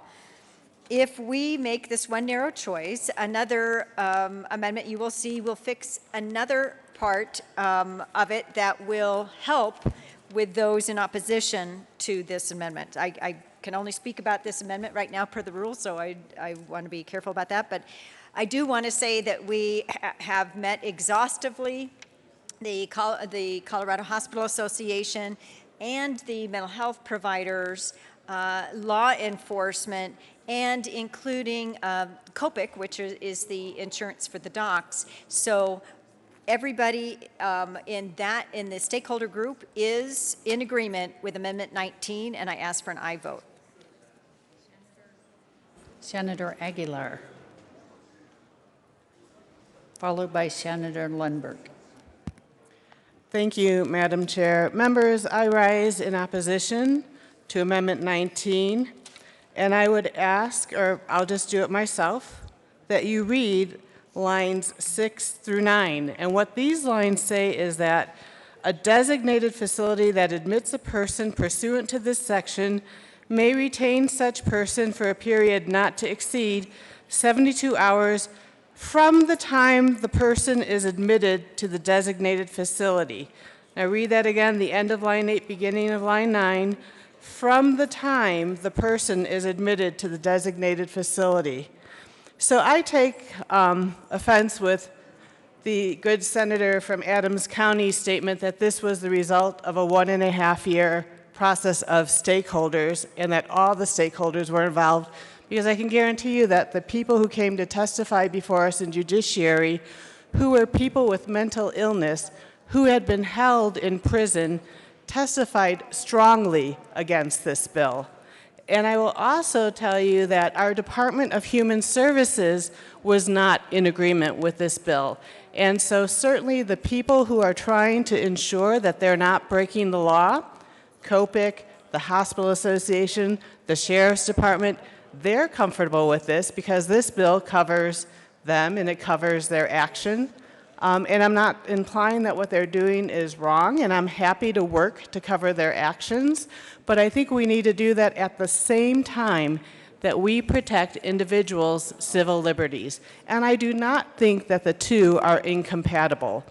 And although they say they've been meeting for 1.5 years, what I could tell you is that our Department of Human Services has been asking the hospitals and the sheriff's departments to provide them with data on how many people are being subject to these holds so that they can look into this issue and how it might best be addressed, and no one has brought them data. You'll be surprised to hear that yesterday at a stakeholder meeting, the Hospital Association said, oh, we'll be happy to get you data, you don't need to put that in the law, even though they've been asking for it for over 1.5 years and it has yet to be granted. And even at current discussions, the Sheriff's Department is not convinced that they need to provide any data or that it's their duty. And so I don't think this bill is ready to go until we, first of all, make sure that we have put in place pieces that not only protect the people who are holding patients who have mental illness, but, gosh, also protect the people with mental illness, and also meet the needs of our own Department of Behavioral Health Services for what they need in order to determine what do we as a state need to do to take responsibility for these people's lives. And by passing Amendment 19, basically you let them off the hook, and they have nothing that they need from us, so nothing that they feel compelled to do in order to help us figure out how do we help our patients with mental health illnesses whose liberties are being taken away. So let me tell you a story that I heard. What I heard was that people who are picked up for whatever behavior it might be, and in a very rural or remote area, there is no nearby hospital, so the law enforcement can't take them to an emergency room, and so they take them to a holding cell. Now, when they're in this holding cell, they are not booked because they have not committed a crime, but they're not put on a mental health hold either, so they're essentially in limbo. And they're sitting there while the sheriffs, while doing all their other duties, are also trying to find a place that would be willing to take this patient. And unfortunately, of our 102 hospitals that we've licensed in our state, only 30 are designated facilities. And what we were told in committee is that we need twice the number of beds that we have, and that the hospitals that are not designated facilities are not willing or interested in doing the work it would take to bring those beds forward and support that kind of service, even though we now have telemedicine that could certainly assist in this duty. But that being the case, so this person is held in a law enforcement facility, and because they are not booked, they are not able to be seen by the medical providers that are available to the law enforcement facilities. And because they're not on a mental health hold, there's nobody providing for the mental health of this population.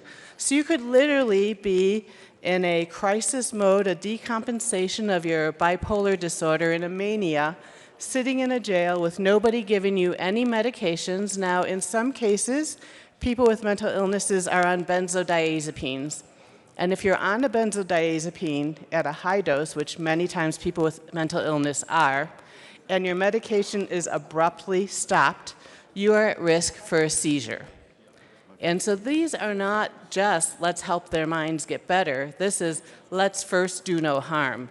So if you're somebody who has to take Xanax every 3 hours, and now you're put into a law enforcement facility, and you're not booked, so nobody will give you your Xanax, and you don't have a mental health professional involved in your care, after approximately 24 hours, you will go through withdrawal, and part of that withdrawal can include a seizure. And you're being held in a jail facility where only every 12 hours does somebody have to walk by and look and make sure you're still alive. And then this becomes one of those deaths we read about in the newspaper of somebody who was in a law enforcement facility and died. And so this is not a trivial matter. And I am more than happy to try and help the hospitals and help law enforcement cover the legal bind that they find themselves in right now, because we as a state do not have enough mental health beds. But I'm not willing to just give them this blank check without being sure that we're taking some steps to protect the rights of these individuals. So if a law and peace officer chooses to put somebody on a mental health hold, they are supposed to fill out an M1 form. And what I'm told by our behavioral health department is that they don't always do that, because once they do an M1 form, it means they have to do an M2 form. And when our behavioral health office goes to say, can you give me copies of these M1 forms that show me who you put on a mental health hold, why you put them on a health hold, what happened to them, what kind of treatment they got while they were here, they're told, well, we don't have any because we didn't put them on a formal hold. So now you have people in mental health crisis who are taken to law enforcement facilities. They're not booked because they haven't committed a crime, and they're not legally put on an M1 hold either. And nobody knows how many of these people are out there. When I told OBHS that Delta County told me that they had had 115 holds in the last 5 months, they said, well, when we've gone to them, they don't have any papers to show us. So we are, in passing this law, condoning this substandard practice. Now, I know we can't this year fix and put in place all the things we need, but what we can do is start the process of accountability.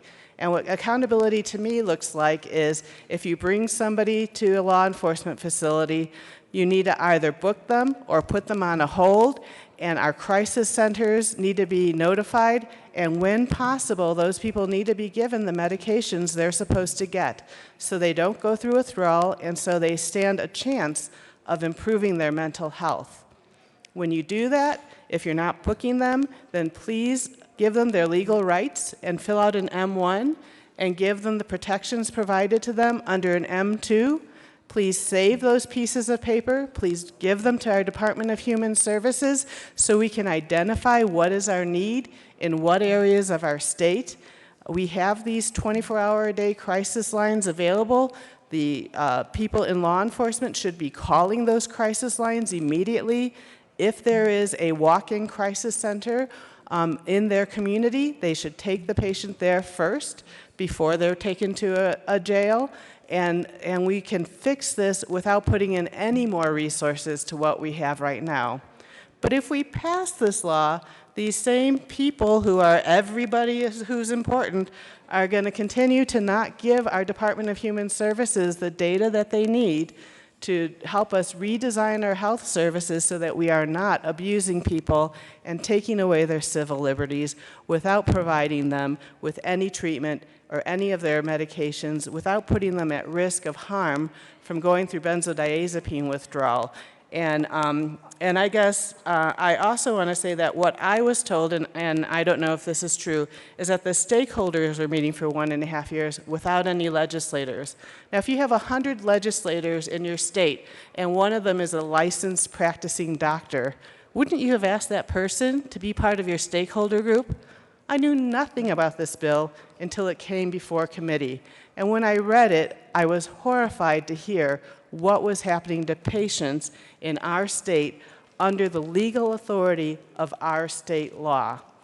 And so I feel that my duty as a legislator, my duty as a physician, is to ensure the health, safety, and welfare of the most vulnerable amongst us. And I know I came here because I have a daughter who's developmentally disabled, and I worry about people who cannot speak for themselves. Well, let me tell you, those people who came to our committee and delivered compelling testimonies, and if you have 20 minutes, I'd suggest you listen to the Senate Judiciary Committee hearing from Monday, March 30th. I can tell you at exactly what minutes their testimonies are at because they move me so much. Those people are just like my daughter. When they are in a mental health crisis, they do not have the ability to speak for themselves or to protect themselves. And my job as a legislator here is to ensure that I do not give people the right to continue to treat these people like that. I want to read to you again the testimony of one person in committee. She said, "I have suffered firsthand confinement by sheriffs. Having mental illness is not a crime. It is a crime to be held in handcuffs, stripped of your clothing, placed in an outfit, a turtle suit, where you are exposed, handcuffed, put in solitary confinement. You are not checked on every 12 hours. You have no access to what doctors have prescribed to you. You are left in solitary confinement next to murderers who scream and yell all night. I have PTSD due to violent things that have happened to me. It does not help me to be in jail with my disability. I was raised that this is a free country. I've learned that it is not. My dad is a federal attorney. My mom is a teacher. I have a degree from CSU and Regis. The CIT training peace officers receive is not adequate. You do not receive the care you need when you are there. It is dangerous to go off medication you are on. Detoxing and getting back on is harmful to your brain. I was delusional and I was made fun of. You can be there 2 to 3 days before being let out for an hour to watch TV. No glasses, no one to talk to, no books to read. In solitary confinement. It was brutal. I strongly oppose this bill. This is the 21st century. This is not medieval times where we take mentally ill people and put them in handcuffs and strip them of their clothes and make it illegal to be ill. I don't see this as someone with cancer placed in jail. I see this as someone who is missing a leg and you are cutting off the other leg and saying, "See, do you feel better now?" I have 2 insurances. The crisis centers are wonderful. Why can't we do more of that in Colorado? We've got to do better. Here's testimony from another patient. I've been treated in emergency rooms, hospitals, and jails. This is a system that lacks resources and discriminates against me based on my diagnosis. It is acceptable to treat people like me with a lower standard of care due to systems inadequacies. It's not only acceptable, it's in statute. In jail, I have had no medications, been in solitary confinement, injured by untrained staff, and threatened with felony charges because of my illness and being in an environment that exacerbated my disease. This bill doesn't do enough to solve the critical issues facing Coloradans with mental health conditions. It has been my experience that when an unacceptable option like jail exists, it will be used, and the system will continue to cause harm. Again, this is a patient. It has been my experience that when an unacceptable option like jail exists, it will be used and the system will continue to cause harm. As a state, we cannot afford to continue harmful practices which are in statute. This is actually a patient who was held in jail on a mental health hold, and now her mental health is fine, and this is her speaking. And she says, as a state, we cannot afford to continue harmful practices which are in statute, even if they are the last resort. The consequences are a criminalization of mental health conditions and a fear of crisis services. These are not issues that other individuals face when seeking health care for their conditions. How many deaths does it take before we actually make a commitment to change our approach. There is an opportunity with this legislation to eliminate the practice of placing individuals with serious and life-threatening brain disorders into law enforcement facilities. And this again is the patient, I'm quoting her now, that her mental health is well. When we remove a person's civil rights with an emergency mental health hold, we have an obligation to provide appropriate care and placement in a facility that can deliver the standard of care they deserve.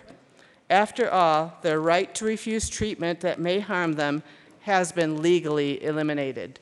So again, these are people who are being held against their will, yes, for their well-being by our statutes. And I agree that it is not the fault of our hospitals or the fault of law enforcement that we do not have adequate beds to treat them.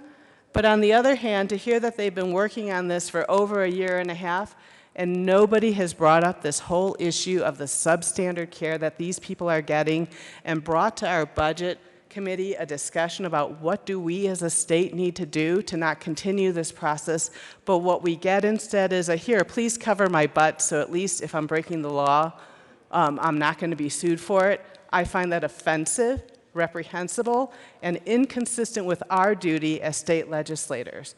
And so I would like to offer some amendments that could at least move us in the right direction and say, we want accountability here. Yes, we're going to cover you because we do not provide more for you hospitals. We do not provide more Senator for you Aguilar, sheriffs. please, Yes, ma'am. we need to stick to L019, and there's actually quite a line that wants to speak to that. So you So, can in finishing, L019 it basically gets rid of anyone's responsibility but the designated facility to provide mental health care to these folks. So lines 6 through 9 basically say you can be held as long as you need to in those other places, and your 72 hours don't start until we manage to find a facility to take you. And I would oppose L019. Senator Lundberg. Thank you, Madam Chair. Just one point. I've already expressed my concerns with this amendment as well. But I heard some description of the bill overall as to say it's just a narrow focus that the bill has. I've been involved with this issue for literally decades and this specific bill for many months now. And the bill is really a combination of two bills, or two ideas for bills, one dealing with the law enforcement side, the other one dealing with the hospital side, neither of which is very functional in today's legal structure when it comes to a 72-hour hold, but an essential part of the bill, which Amendment 19 strips out, is the 72 hours should be a part of when they are held in a hospital against their will. I'm certainly open to trying to manage this so that we have some, common ground, but to just strip it out and say it's an indeterminate amount of time, which is what we end up with, is not appropriate. And that's why I've come down and I have a strong opposition as well to this amendment, and if the amendment gets on, I have a strong opposition to the bill, which I think addresses a lot of good and appropriate things, but if we cannot maintain that fundamental respect for the civil rights of the person who has done nothing wrong and simply say, well, trust us, will not take it any longer than it needs to be. No, if it's a 72-hour hold, it needs to stick to the timelines that are specified and to open up this big crack that says, but if you're in a hospital, we're not going to count that time. That's not appropriate. Vote no on the amendment. Senator Carroll. Thank you, Madam Chair. I also rise in opposition to L019. What we're talking about here is taking people against their will. We're talking about seizing people involuntarily into custody for no crime whatsoever. And the purpose of taking people against their will is purportedly to do a mental health hold, We have no business taking these folks if we aren't committed to the corollary of actually providing mental health treatment from the very first earliest moment possible. The problem is that if we're taking people against their will, supposedly for the purpose of providing them mental health, and yet we haven't coupled that with the ability to timely provide mental health. The solution isn't to hold them longer against their will, to build in a fudge factor of indefinite detention.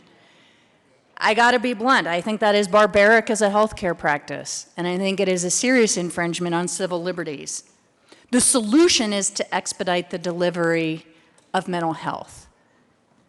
And for us to work together on what I know we share as a commitment. These 72-hour holds are very important for individual health and at times for community safety.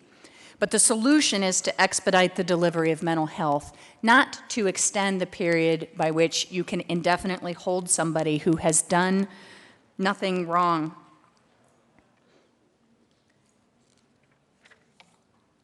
I oppose L019 because I think it is a serious encroachment on people's individual civil liberties.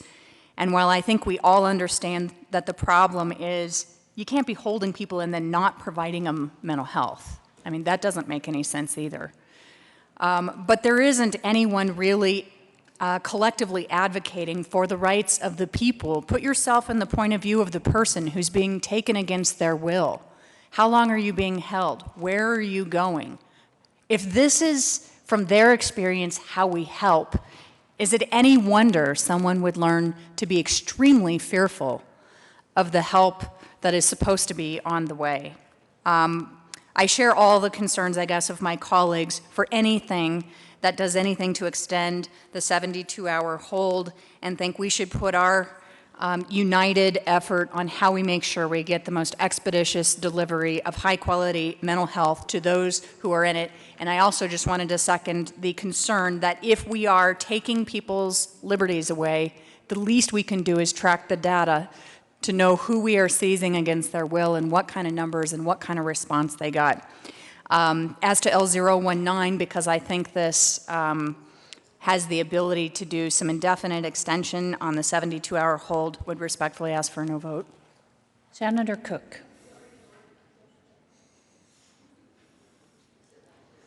Thank you, Madam Chair.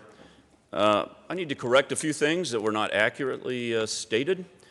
First off, though, I want to say that sheriffs don't want M1 holds in their jail, but sometimes there are no beds available. We heard testimony on the Western Slope that there's only one facility, and that's in Grand Junction.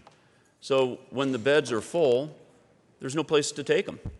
I told you the story about my neighbor who was naked, throwing everything out of his house onto the front yard, and when the cops get there, he fights. They don't take him to jail because it's Greeley. We have a great facility up there. But if it was in Delta County or some of the Western Slope counties and the facility's full, there's nowhere to take them. And so the sheriff can say, no, we're not going to take them. We don't care what happens to them. We're going to leave them out. Or what's going to happen, they're going to find criminal charges to put on them just to hold them in the jail. We don't want criminal charges on people that are mentally ill. They don't deserve or need criminal charges, but that's what's going to start happening if this doesn't pass. They're going to find reasons to put criminal charges on people that need treatment. Now, we also heard from Delta County that they have to drive, if the beds are full, either make the decision of letting this person with mental health issues out or drive over to Loveland. Now, the problem is, we all know what the pass is like during winter. Sometimes they can't make it through. And so now they have to make the decision, do I break the law and let them out after 24 hours, or do I turn this person that needs mental health help out into the community with no further assistance? So the sheriff's part is to say, hey, look, give us the opportunity to hold somebody for another 24 hours with a court approval. You go to the court, they give you an additional 24 hours until you can find a bed available. As far as what I heard regarding these people aren't receiving any treatment in jails, well, that part's true. They're not receiving treatment, but they are being stabilized. The jail is not a place for treatment. When somebody comes in, they don't get their own personal doctor. So when you have a jail of 700 beds, you can't have 700 personal doctors, but every jail has doctors on contract or they work for them directly. And so when somebody comes in and they need medicine, mental health medicine, the doctors that are contracted with the jail work with the doctors on the outside so that they get their treatment, they get their medications. And if they need a medication for every 3 hours for whatever mental health issue they have, then they receive that medication every 3 hours. That's called med rounds. Every place has nurses. They have contact with doctors and physicians who can prescribe the drugs. And as far as being checked on every 12 hours, that's not true either. What we did in the bill was say drop it down to 2 hours, be checked on by somebody that's sworn or somebody that's certified, either one, every 2 hours. But the reality of that fact is they get checked on every 15 minutes. 15 minutes to 30 minutes is when most jails have rounds, and the corrections officers walk through and they check on somebody. And if somebody's having medical issues or mental issues and they can't deal with it, an ambulance is called immediately. So it's every 15 minutes, not every 12 hours in reality. The other thing, we didn't get here overnight. This didn't just come up and we had all this problem. It's been going on 40, 50 years. We're not going to solve it in a couple of days here. This is the first step towards it. Now, this is the reason that we're having these issues is because the states, Colorado included, threw people out of mental health institutions. They said, oh, we shouldn't be institutionalizing anybody with mental health issues. They shouldn't belong there. But the problem is Colorado dumped them out onto the streets. They dumped them out on the streets with no support system. They dumped them out and said, go do it. Go have a good life. With no support, no help. Well, now the jails and prisons are de facto mental health institutes because they don't have any support. And I agree with the good senator from Denver. This is a problem. But we need to start now fixing it. Now, without passing this, the problem is in jails, they don't get treatment, but they get stabilized. They get so that they're safe and secure. That's one of the responsibilities of jails, keeping people safe and secure. And also at the jail, she's absolutely right. They're not inmates. They're not booked in. They're not allowed to be on the official roll. So when somebody says, who do you have in jail, their name doesn't show up. And they're kept sight and sound away from other inmates because they're in jail, but they're not in jail. There's a conflict, and that's part of what we're trying to solve on this bill. There's a conflict because federal law says every hospital has to take you, whether it's a heart attack, whether it's a broken leg, or whether it's mental health issues. And they have to stabilize you until they can get you out of there. So if you have a heart attack and you're not in an appropriate facility for a heart attack, they stabilize you, take you over to a new facility where they can stabilize you. And that's what this bill does. Because the problem is, state law says if you're not a designated facility, you're not allowed to hold them and treat them because you're not a designated facility. So we have a conflict between federal law that says you must take them, and then we have state law that says you can't treat them. So they're not getting treatment. So let me go back for a minute where I said, we dumped these people out with no treatment, with nothing to help them. Well, let's not make that same mistake again. Let's not do it again by saying, oh, sorry, you've been in a facility for 24 hours. You haven't got any treatment because by law in the state of Colorado, you're not allowed to be treated for mental health issues. But we're going to dump you out. We're going to take you to another facility where you can get the treatment, even though you haven't been treated for these 24 hours, and we're going to count that. Let's not make the same mistake we did 40, 50 years ago by saying, you know what, you're on your own. Now we're going to leave you on your own as well. So I would ask for an aye vote on 19. Senator Newell. Thank you, Madam Chair. Well, I wanted to clarify a couple of things. And one is that currently what's happening, as the senator from Weld County was talking about, currently we are having the problem of the the jails literally being our mental health facilities right now. That's a current problem with current law. The hospitals currently are in a conundrum where are they going to follow state law or are they going to follow federal law?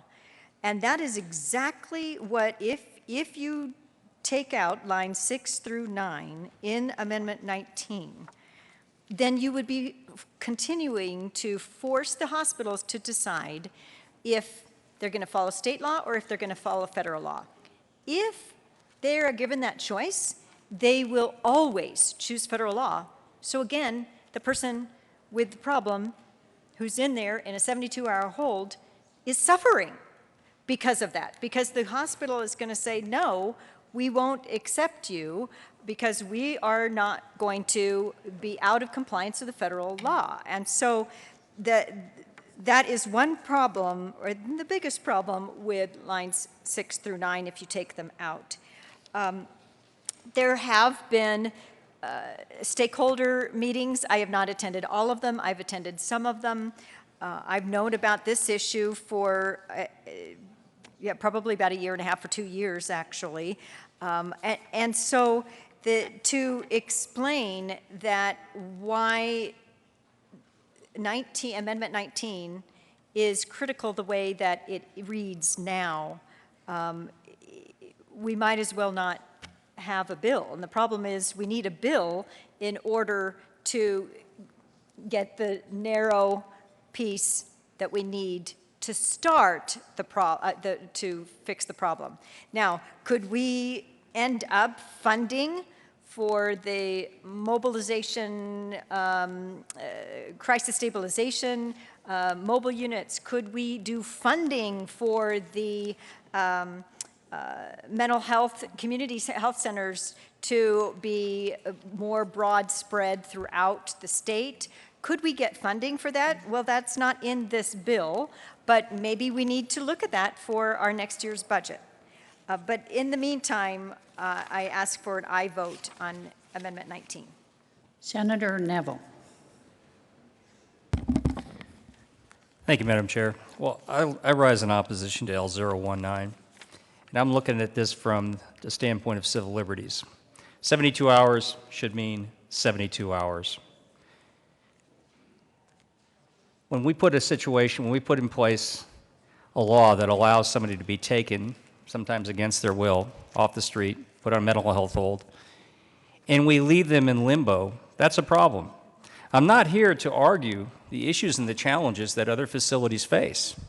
However, this bill does nothing to, first of all, take care of the civil liberties and ensure those civil liberties of that individual. That is premier to whatever we should do. There should never be a solution that does not include that important piece. This bill falls woefully short, and this amendment actually eliminates the opportunity for that person to be back where they need to go after 72 hours. I do agree with some of my colleagues that if there is a problem and an issue, and we make the decision that a 72-hour mental health hold is an important piece of our policy,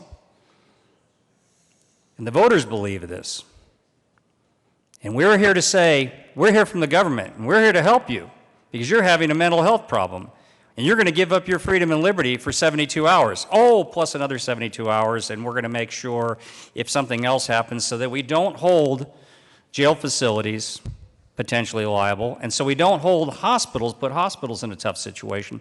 That's not the answer. I could come up with a number of areas if we feel that this is an important policy where we could find this funding, although I'm sure some of my colleagues might not agree with where I would take the money from, Mustang.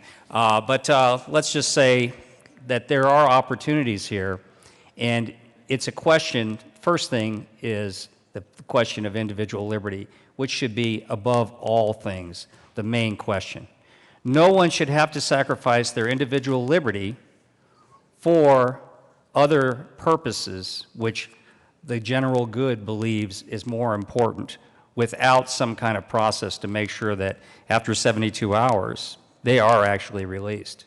We owe that to all of our constituents out here.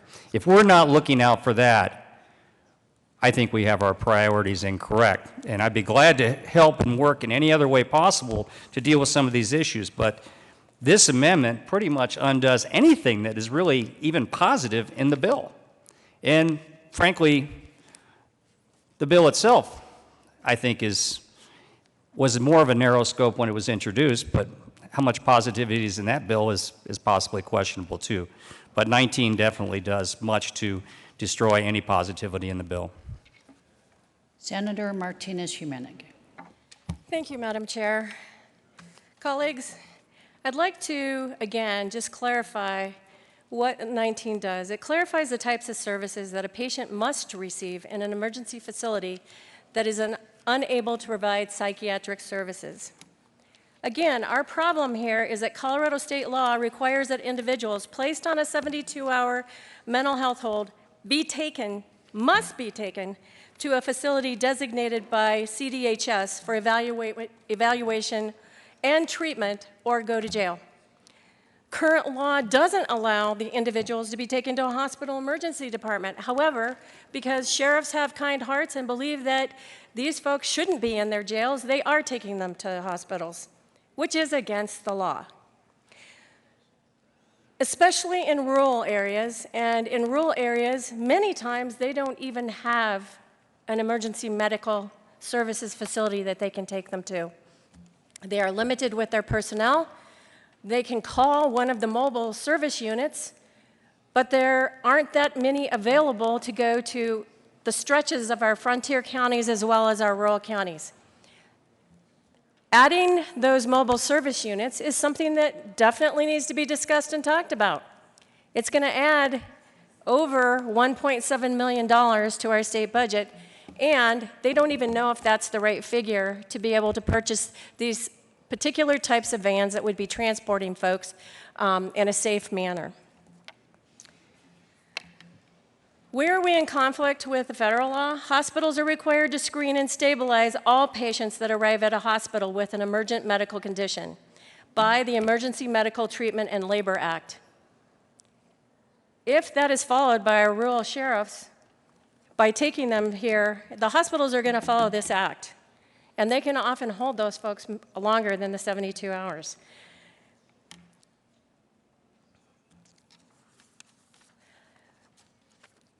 Again, I wanted to restate that once a hospital becomes designated, and that's why we have the limited number that we do, they then have taken on additional legal and regulatory obligations, as well as potential liabilities. Many of our smaller and our rural hospitals lack the capacity or even the mental health staff that is required to become a designated facility. The working group agrees that some of the concerns that were brought up today by the good senator who is the medical doctor, they are willing to work on this and start work immediately.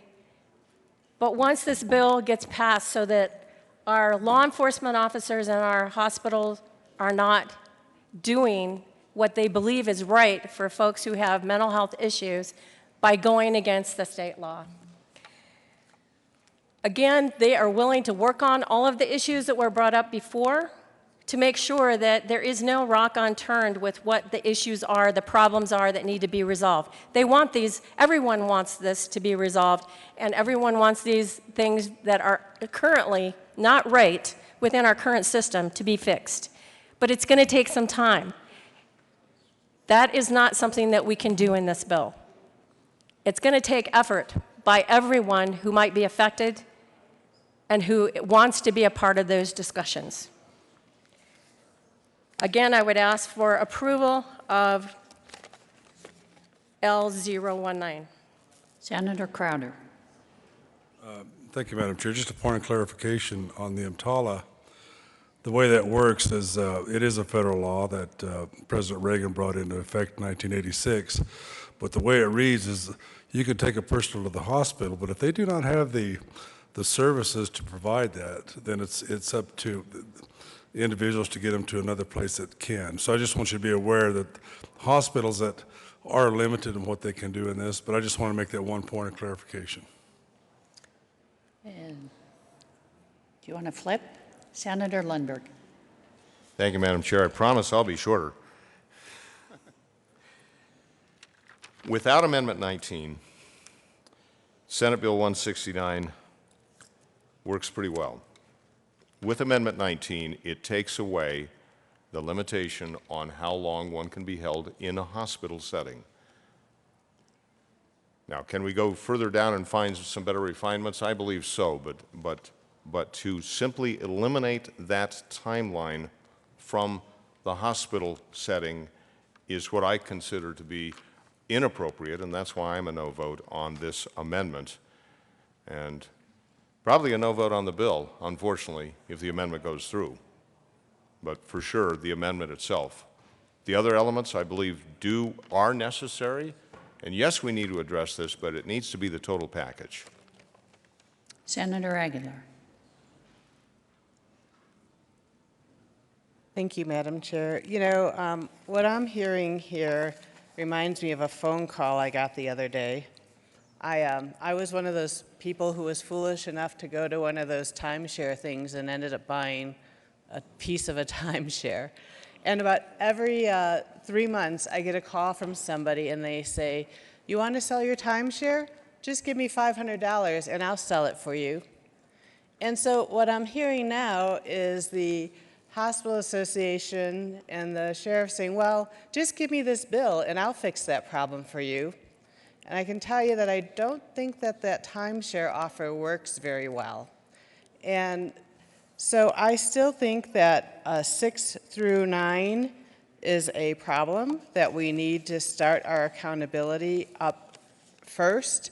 If we can't get that going, at the very least, we need to have statutory-driven commitments from people that something will happen with this. But I want to bring up another issue that relates to our hospitals and emergency medical services. One of the people who came to testify was a doctor, and he works in a rural hospital emergency room. And he talked about how he would get someone in who needed placement, and how he would call all these different hospitals and ask them if they'd be willing to accept this transfer of a patient in mental health crisis, and be told more frequently than not, "No, we don't have the capacity to treat them." So I asked him, "Well, what happens if a patient comes in and they're having an acute stroke? When you call those same hospitals, do they refuse to accept your patient?" And he said, "No, never. They always take them." We're supposed to have mental health parity in our country, and we have mental health parity in our law, and yet our emergency facilities and our hospitals are telling us, well, we can only hold them until we can send them somewhere else. We don't have the capability of treating them. And that's a bigger issue, and that's something we need to be addressing in the next 2 days, but not 2 days, 2 years. But I don't think that by just giving them a get-out-of-jail-free card and passing Amendment 19 with lines 5 through 9 in it, that we are going to be successful in getting the outcome we want for the people in our state who suffer from mental illness. And I'd ask for your no vote on 19. Is there any further discussion? Seeing none, the motion before the body is the adoption of L019. All those in favor say aye. Aye. Those opposed, or a division has been called. Will all those in the chamber not entitled to vote please be seated? The motion before the body is the adoption of L019. All those in favor, please stand.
Less than 18 having arisen, the motion fails.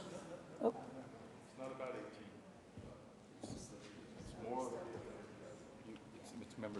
Okay, go away. Please be seated. All those opposed, please stand.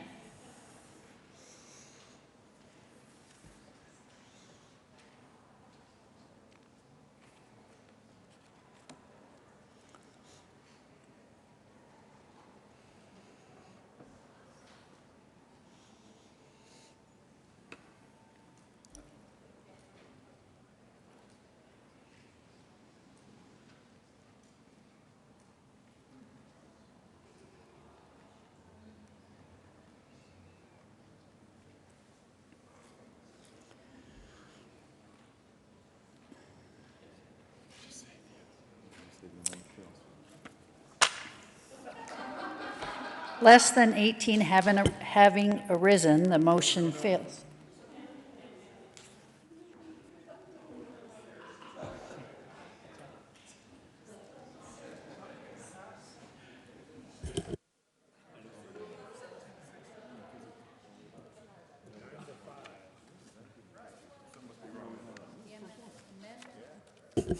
The amendment fails. You're welcome. Go back to your room. All right. With that, there is an amendment on the desk.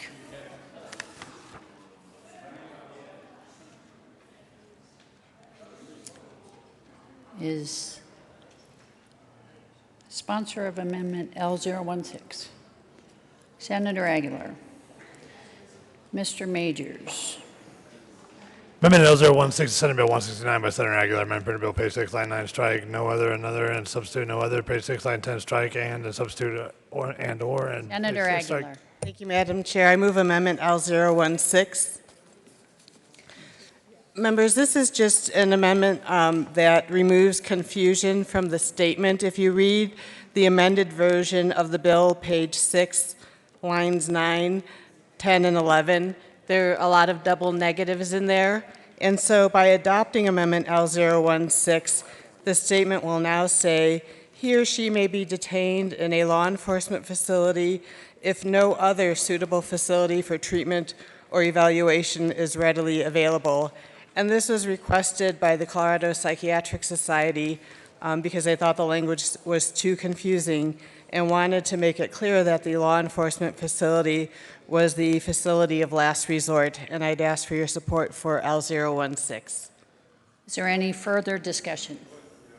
Senator Crowder.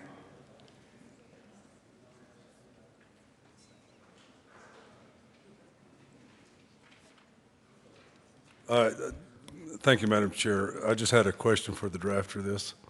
When you say no other organization is available, are you talking statewide? Are you talking locally? What exactly are you talking? Senator Aguilar. Thank you, Madam Chair. With this bill, in this context, it's referring to either the delegated facilities or emergency medical services facilities. Well, Senator Crowder. Well, the reason I'm asking, in rural Colorado, you could have a situation that you would have other entities available in, say, the metro area. That's what I'm asking. Senator Aguilar. Yes, this would allow anyone in our state to be treated anywhere in our state. Is there any further discussion? Senator Martinez-Humenick. Colleagues, I would urge a no vote on this amendment. Is there any further discussion? Senator. Thank you, Madam Chair. I would too. We heard from the good senator from Littleton that that taking this out would put the hospitals that are non-designated facilities back in trouble and violating the law again. So I'd ask for a no vote. Any further discussion? Senator Aguilar. Thank you, Madam Chair. I know the bill sponsors were not in the room when we discussed this. Amendment 16 is just a grammatic change, and it makes page 6, line 9, 10, and 11 instead read, he or she may be detained in a law enforcement facility if no other suitable facility for treatment or evaluation is readily available.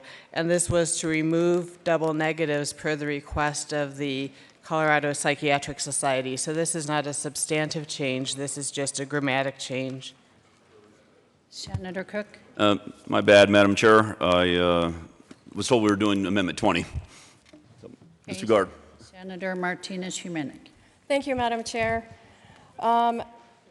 The sheriffs do not want to keep these folks in their jails, so I would respectfully ask for a no vote.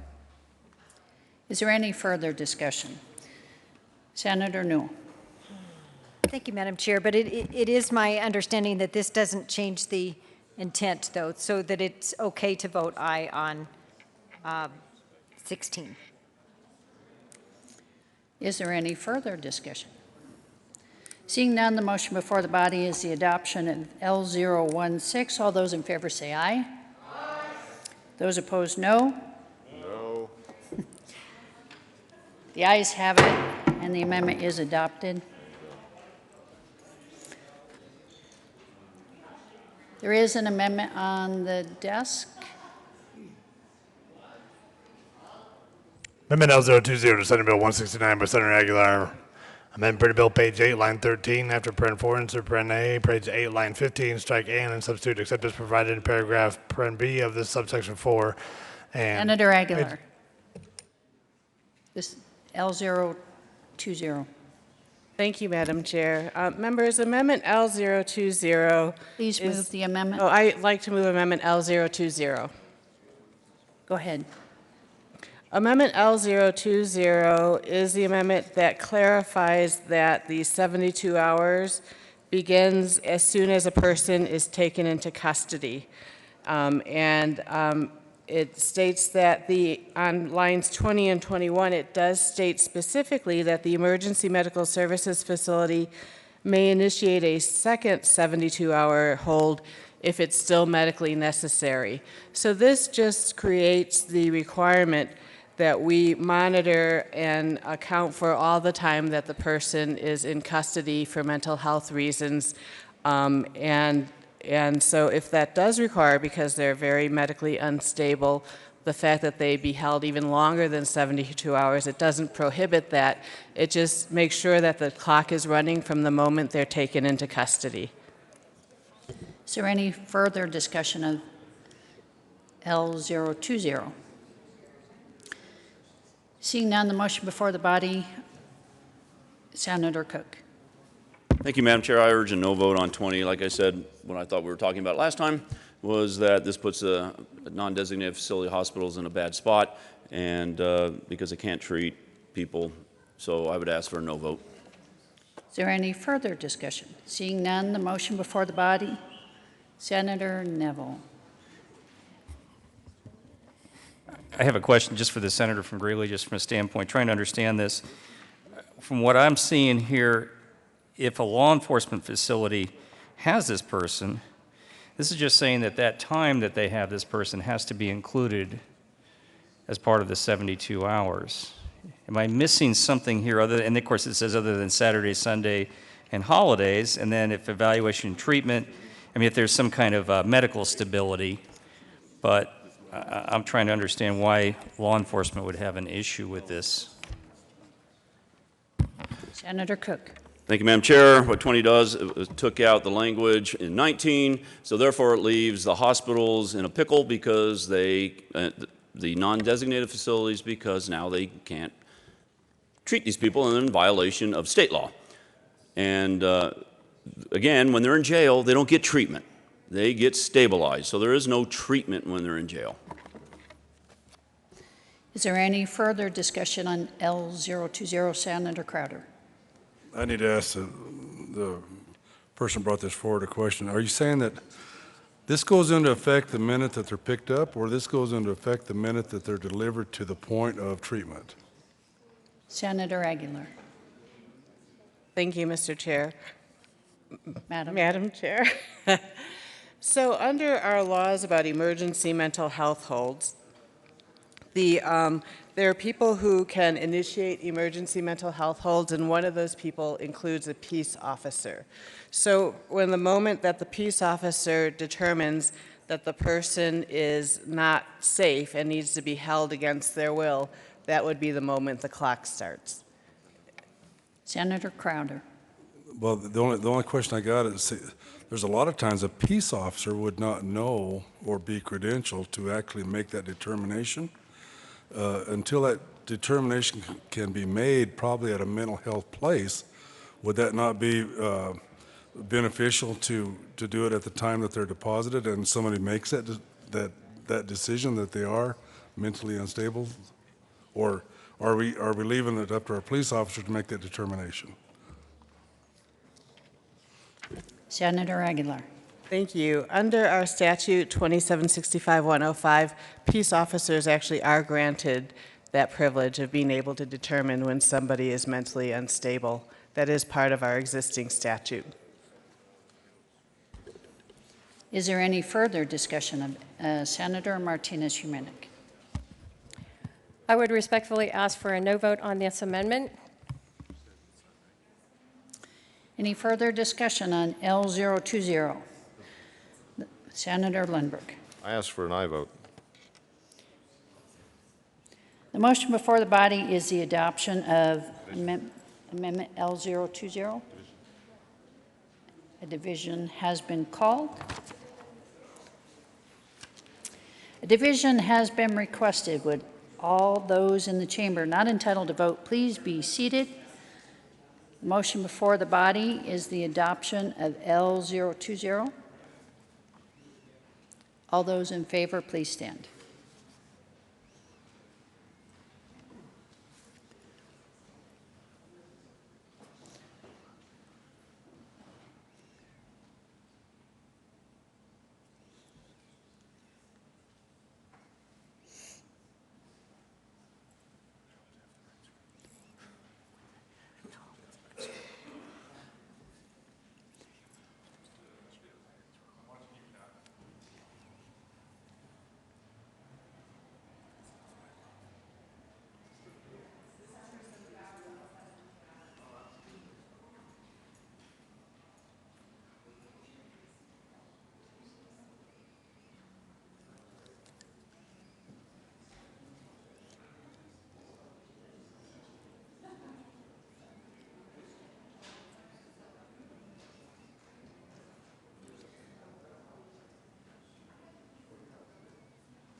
Please be seated.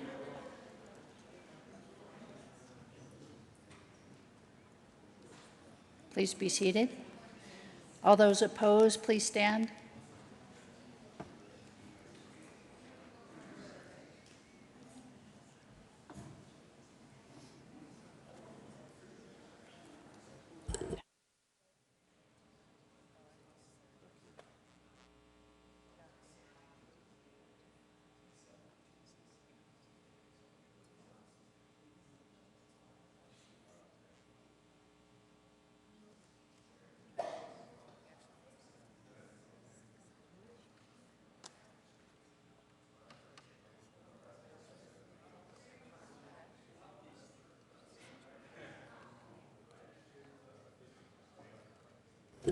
The motion is adopted. There is an amendment on the desk. Mr. Majors, please read L021. Amendment L021 to Senate Bill 169 by Senator Aguilar. Amendment printed bill, page 7, line 13, strike to determine if the stricken language is Senator Aguilar. Thank you, Madam Chair. What Amendment L021 says is that the law enforcement facility is authorized to provide the medications, including medications provided emergently to someone who presents an imminent danger to himself, herself, or others, if they've been authorized to do this by an evaluating mental health professional who is licensed and acting within his or her scope of practice, or a professional person, as that term is described, and provided through mobile crisis centers or telemedicine. So what I had been told was that in frontier areas and rural areas that don't have the type of access to medical providers that Weld County has, that they have no authority to administer medications to people in mental illness. So this would address the issue of the person who, say, should be taking a benzodiazepine every 4 hours, that if the provider who, if they call the crisis center and the crisis center or through someone who's licensed or a telemedicine provider authorizes provision of that medication, that the law enforcement officials can give them those medications. Likewise, if they've decompensated because they've not been taking their lithium or Seroquel, and the evaluating mental health professional then lets the law enforcement facility know that it's safe to give them these medications, that the law enforcement facility can give them the medications. And so this is to ensure that each person who is held on a mental health hold gets the right to treatment.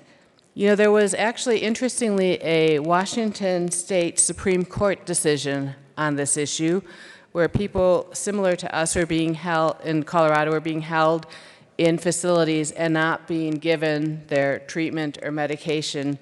And the Supreme Court of Washington said that it was unconstitutional. They said each person has a constitutional right to receive such individual treatment as will give each of them a realistic opportunity to be cured or improve his or her mental condition. That patients may not be warehoused without treatment because of lack of government funds. So this would allow us to give people with mental illness who are being housed access to their individual treatment under the designation of an authorized mental health professional. Senator Aguilar, I needed you to move the amendment. Thank you, Madam Chair. I move Amendment L021 and ask for an aye vote. Senator Cook. Thank you, Madam Chair. I ask for a no vote on 021. I want you to need to, what? Oh, no, she's Madam Chair now. Yeah, anyway, Madam Chair, I ask for a no vote on this, and I want the people that are concerned about civil liberties to take a particular look at line 5 where it says provide emergently to someone. You know what that means? It means forced medication. That means the sheriffs will be forced to give somebody their medication. The sheriffs don't want to do that. Their medical providers don't want to do that. It's not something that we should take lightly. If somebody is in there and they don't want to take their meds, it shouldn't be forced upon them by the sheriff. So I think anybody with civil liberty issues should be concerned about that. And let me tell you, in order to do that, you go to court. And it takes longer than what they're going to be in there in the first place. There was an incident, the guy that was throwing his naked, or who was naked and throwing his stuff out, he was in there on criminal charges recently. It took almost 10 days to get the court order to force him to take his meds, and not just his mental health meds, but his antibiotics, because he would defecate and urinate in his jail cell. And then he'd walk through it barefoot, and they'd clean it up, he'd come out, he'd go back in, and he did the same thing all over again, so his feet got infected. And he would refuse to take his antibiotics. It took almost 10 days to go to court, because you got to get the doctors lined up, the attorneys lined up, and everybody else lined up to get that court order. So when it comes to a 72-hour hold and treat, when they're in there for a day or two, it doesn't work. And besides, like I said, this is forced medication. You're not going to find many sheriffs are willing to do that, and even their medical providers are not willing to do that. So I ask for a no vote on 21. Senator Martinez-Humanic. Thank you, Madam Chair. Colleagues, I'd ask for a no vote on this. This puts over $1.7 million requirement on providing mobile crisis centers, mobile crisis center vehicles, and telemedicine. Quite frankly, a bunch of our rural counties their hospitals don't even have telemedicine equipment yet. And the sheriff's jails have computers, but they don't have telemedicine facilities either within their jails. I would ask respectfully for a no vote on this, and I would also just like to mention that while I can appreciate the amendments that have been brought forward, the concerns that have been brought forward, a lot of the conversation that has spurred these amendments was not done collaboratively or collectively with the entire group. So please vote no on Amendment 21. Senator Aguilar. Thank you. I just wanted to address the good senator from Weld County's concern. Actually, what this amendment does is allow law enforcement to do this under the direction and authorization of a mental health professional. So a court order would no longer be needed. So right now, what I'm told is that if somebody is being held in a law enforcement facility and they are not booked, the law enforcement facility can't necessarily give them their medications. What this says is that if a licensed mental health provider says to the law enforcement facility, yes, you can give them their medications, they can. Secondly is that, while it says and provided through mobile crisis centers or telemedicine, it doesn't require any of this, but what it would do is two things. First is it would ensure that when somebody is held on a mental health hold, that our mobile crisis centers are notified. That is their duty. That's what they're there for. And this does not require that those vans be purchased. That would have to be a separate decision made by the Department of Human Services. I'm told by our JBC that there are no funds to do that, but that there's funds to our crisis services has been increased. So it would be up to them to determine how they're going to meet this identified need and put more responsibility on our Department of Health, our Department of Human Services, specifically our mental health folks, to work collaboratively with sheriffs and law enforcement when people with mental health are brought in. I don't know if any of you saw, there was a great program on 60 Minutes where, interestingly, the police worked collaboratively, and the first place people in mental health crisis were taken were to the crisis centers. They never made it into the jail. And so that's where we hope to evolve to in the future.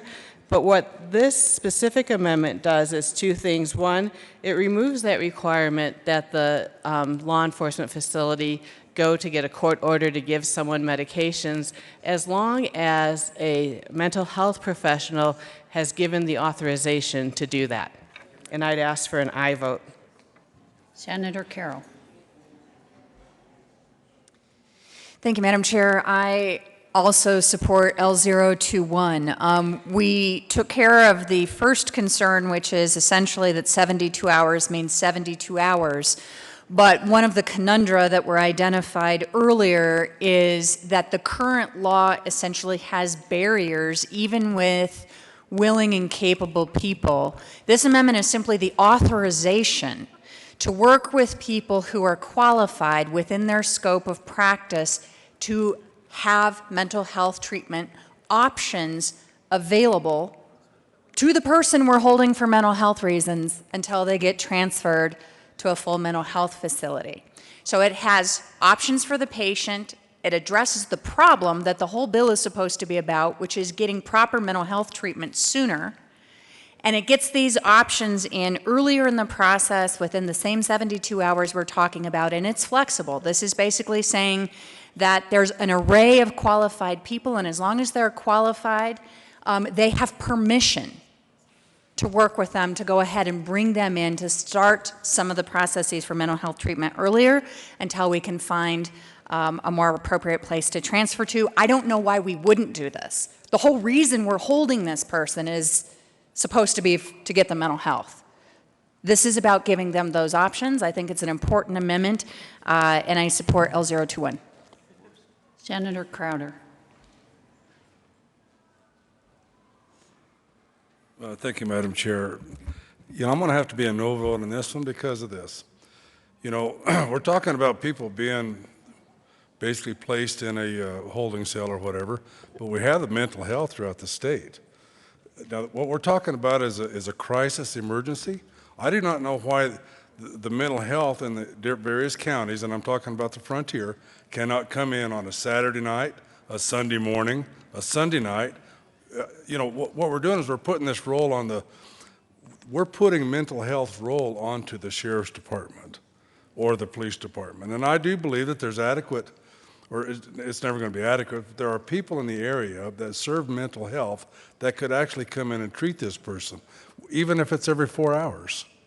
So I do not believe that we should be putting this on the hands of the sheriff to do this when we already have institutions in place that can do this. So I'm gonna have to be respectful no on this. And, you know, I understand what it's like Friday nights. You want to go home to your family or whatever. But again, we're talking about a crisis situation that mental health people can step up to the plate and take care of this. Senator Aguilar. Thank you. Actually, this is asking that mental health step up and take responsibility. But what it's also doing is addressing the senator from Weld County's concern, where right now law enforcement is not allowed to follow through with that without a court order. So by changing this law, only if our mental health people come and do an evaluation and authorize that this medication can be given, then law enforcement can give it. So it's not requiring them to do the evaluation or anything. It's just allowing them to follow through with the recommendation of the mental health provider without having to go to court and get a court order, which can, as the senator from Weld County mentioned, could take many days and would be a further delay in treatment. So by passing this law, we get rid of that delay, and if they've been helped by mental health providers, they can then give the treatment that's recommended. Senator Crowder. Well, I can see that, but the issue that I have, if we're giving the law enforcement the authority to give medication out of their scope of practice, do we not put them in a precarious situation if something goes wrong? What I'm saying is people that deal in mental health should be practicing within their scope of practice, and that way everybody is covered, especially the patient. But, you know, I'm not convinced that this is the direction.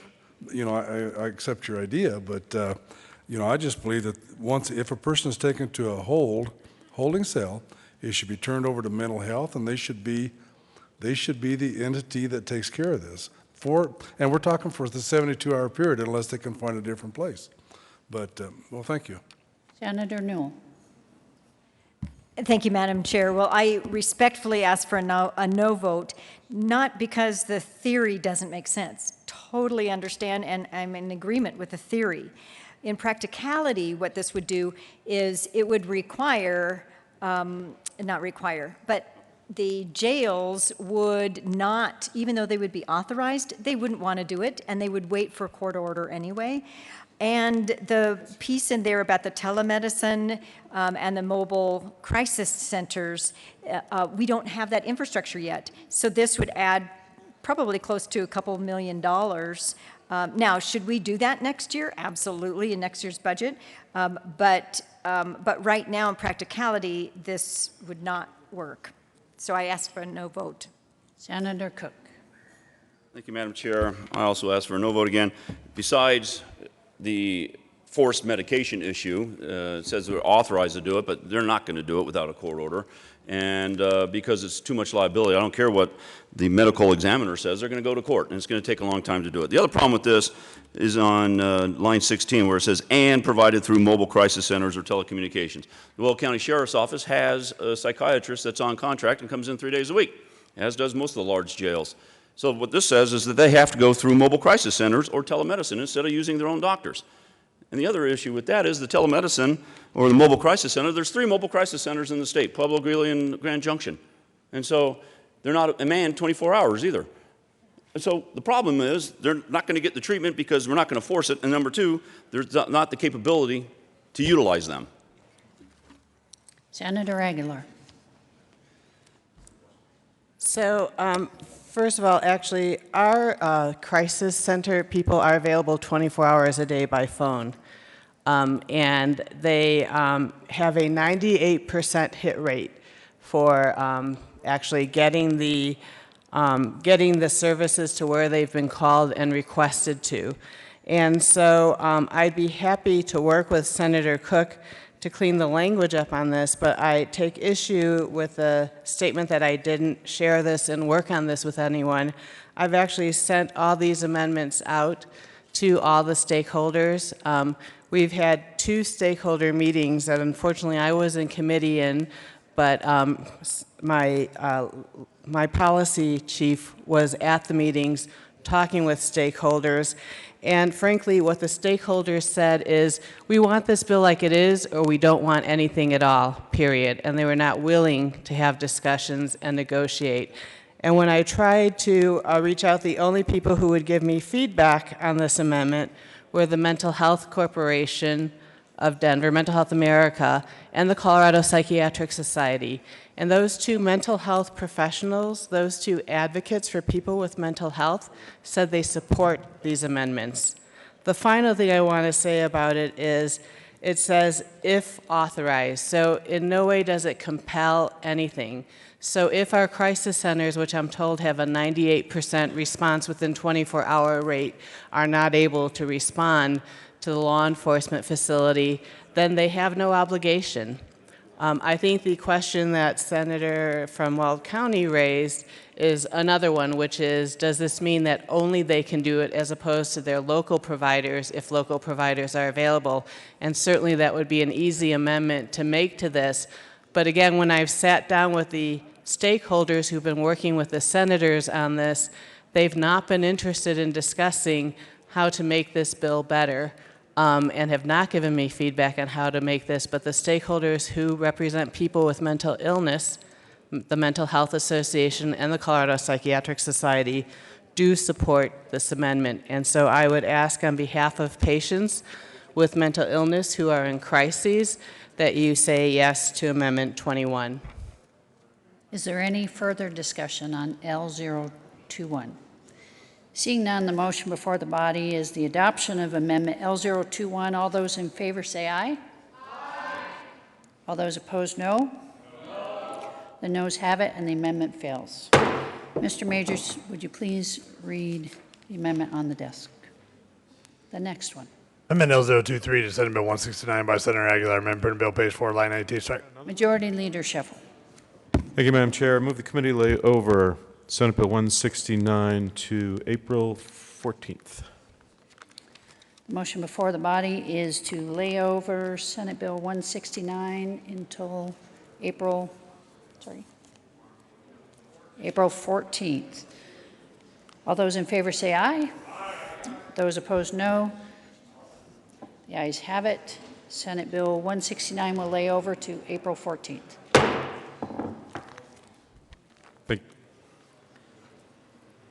Hello. Majority Leader Shuffle. Thank you, Madam Chair. I move the committee rise and report. Motion before the body is to rise and report. All those in favor say aye. Those opposed, no. The ayes have it. The body will rise and report.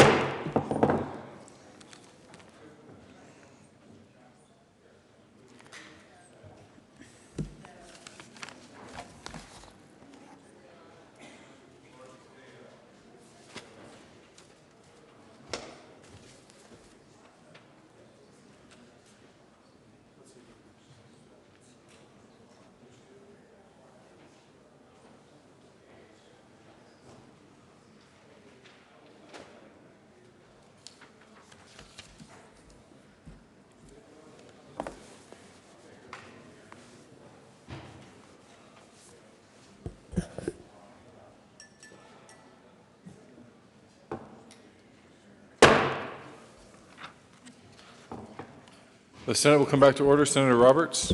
Thank you, Mr. President. The committee has met and had two bills under consideration. Mr. Majors, would you please read the report? April 13, 2016, Mr. President, the committee whole brings reports under consideration of the following tax bills being second reading. There makes following recommendations around Senate Bill 142 is amended, passed on second reading in order to gross place on the counter for third reading and final passage. Senate Bill 169 is amended, laid over to April 14, 2016, retaining its place on the calendar. Senate Bill 150 laid over until April 20th, 2016, retaining its place on the calendar. Senator Roberts. Thank you, Mr. President. I move for the adoption of the report. You have heard the motion. Is there further discussion? Seeing none, are there any no votes? With 34 ayes, 0 no, 0 absent, 1 excused, the report of the Committee of the Whole is adopted. Senate Bill 142 is amended, passed on second reading, and ordered engrossed and placed on the calendar for third reading and final passage. Senate Bill 169 as amended, laid over until April 14th and retaining its place on the calendar. Senate Bill 150 laid over until April 20th and retaining its place on the calendar.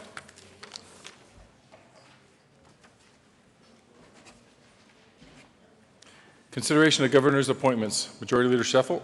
Hey, Mr. President, I move the Senate lay over the balance of the calendar to April 14th. You have heard the motion. All those in favor say aye. Those opposed, no. The ayes have it. The balance of the calendar will lay over until April 14th. Announcements. Senator Hodge. Thank you, Mr. President. The University of Colorado Health System has the Pink Lifesaver van and the mobile stroke treatment unit on 14th today for you to check out. The Pink Lifesaver van is a clinic on wheels that provides breast cancer screening for women over 40. They'll do some today. You need to bring an insurance card and your photo ID. The mobile stroke treatment unit is designed to deliver expert stroke care to the patient.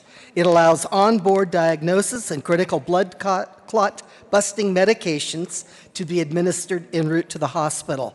Both of these are worth taking a look at. Thank you. Senator Newell. Thank you, Mr. President. Members, if you haven't had enough discussion about 72-hour mental health procedures, then go to the Behavioral Health Caucus today, and there is a free lunch for legislators there, and they will discuss the lack of resources and the implication of rural law enforcement facilities. And you will have a bunch of stakeholders there if you want to hear more. Thank you. That's in, room 356, happening now. Majority Leader Scheffel. Thank you, Mr. President. Colleagues, we will be recessing. You do not need to return. We'll be reading bills over. Mr. President, I move the Senate recess to 1 p.m. this afternoon. You've heard the motion. All those in favor say aye. Those opposed, no. The ayes have it. The Senate will be in recess until 1 p.m.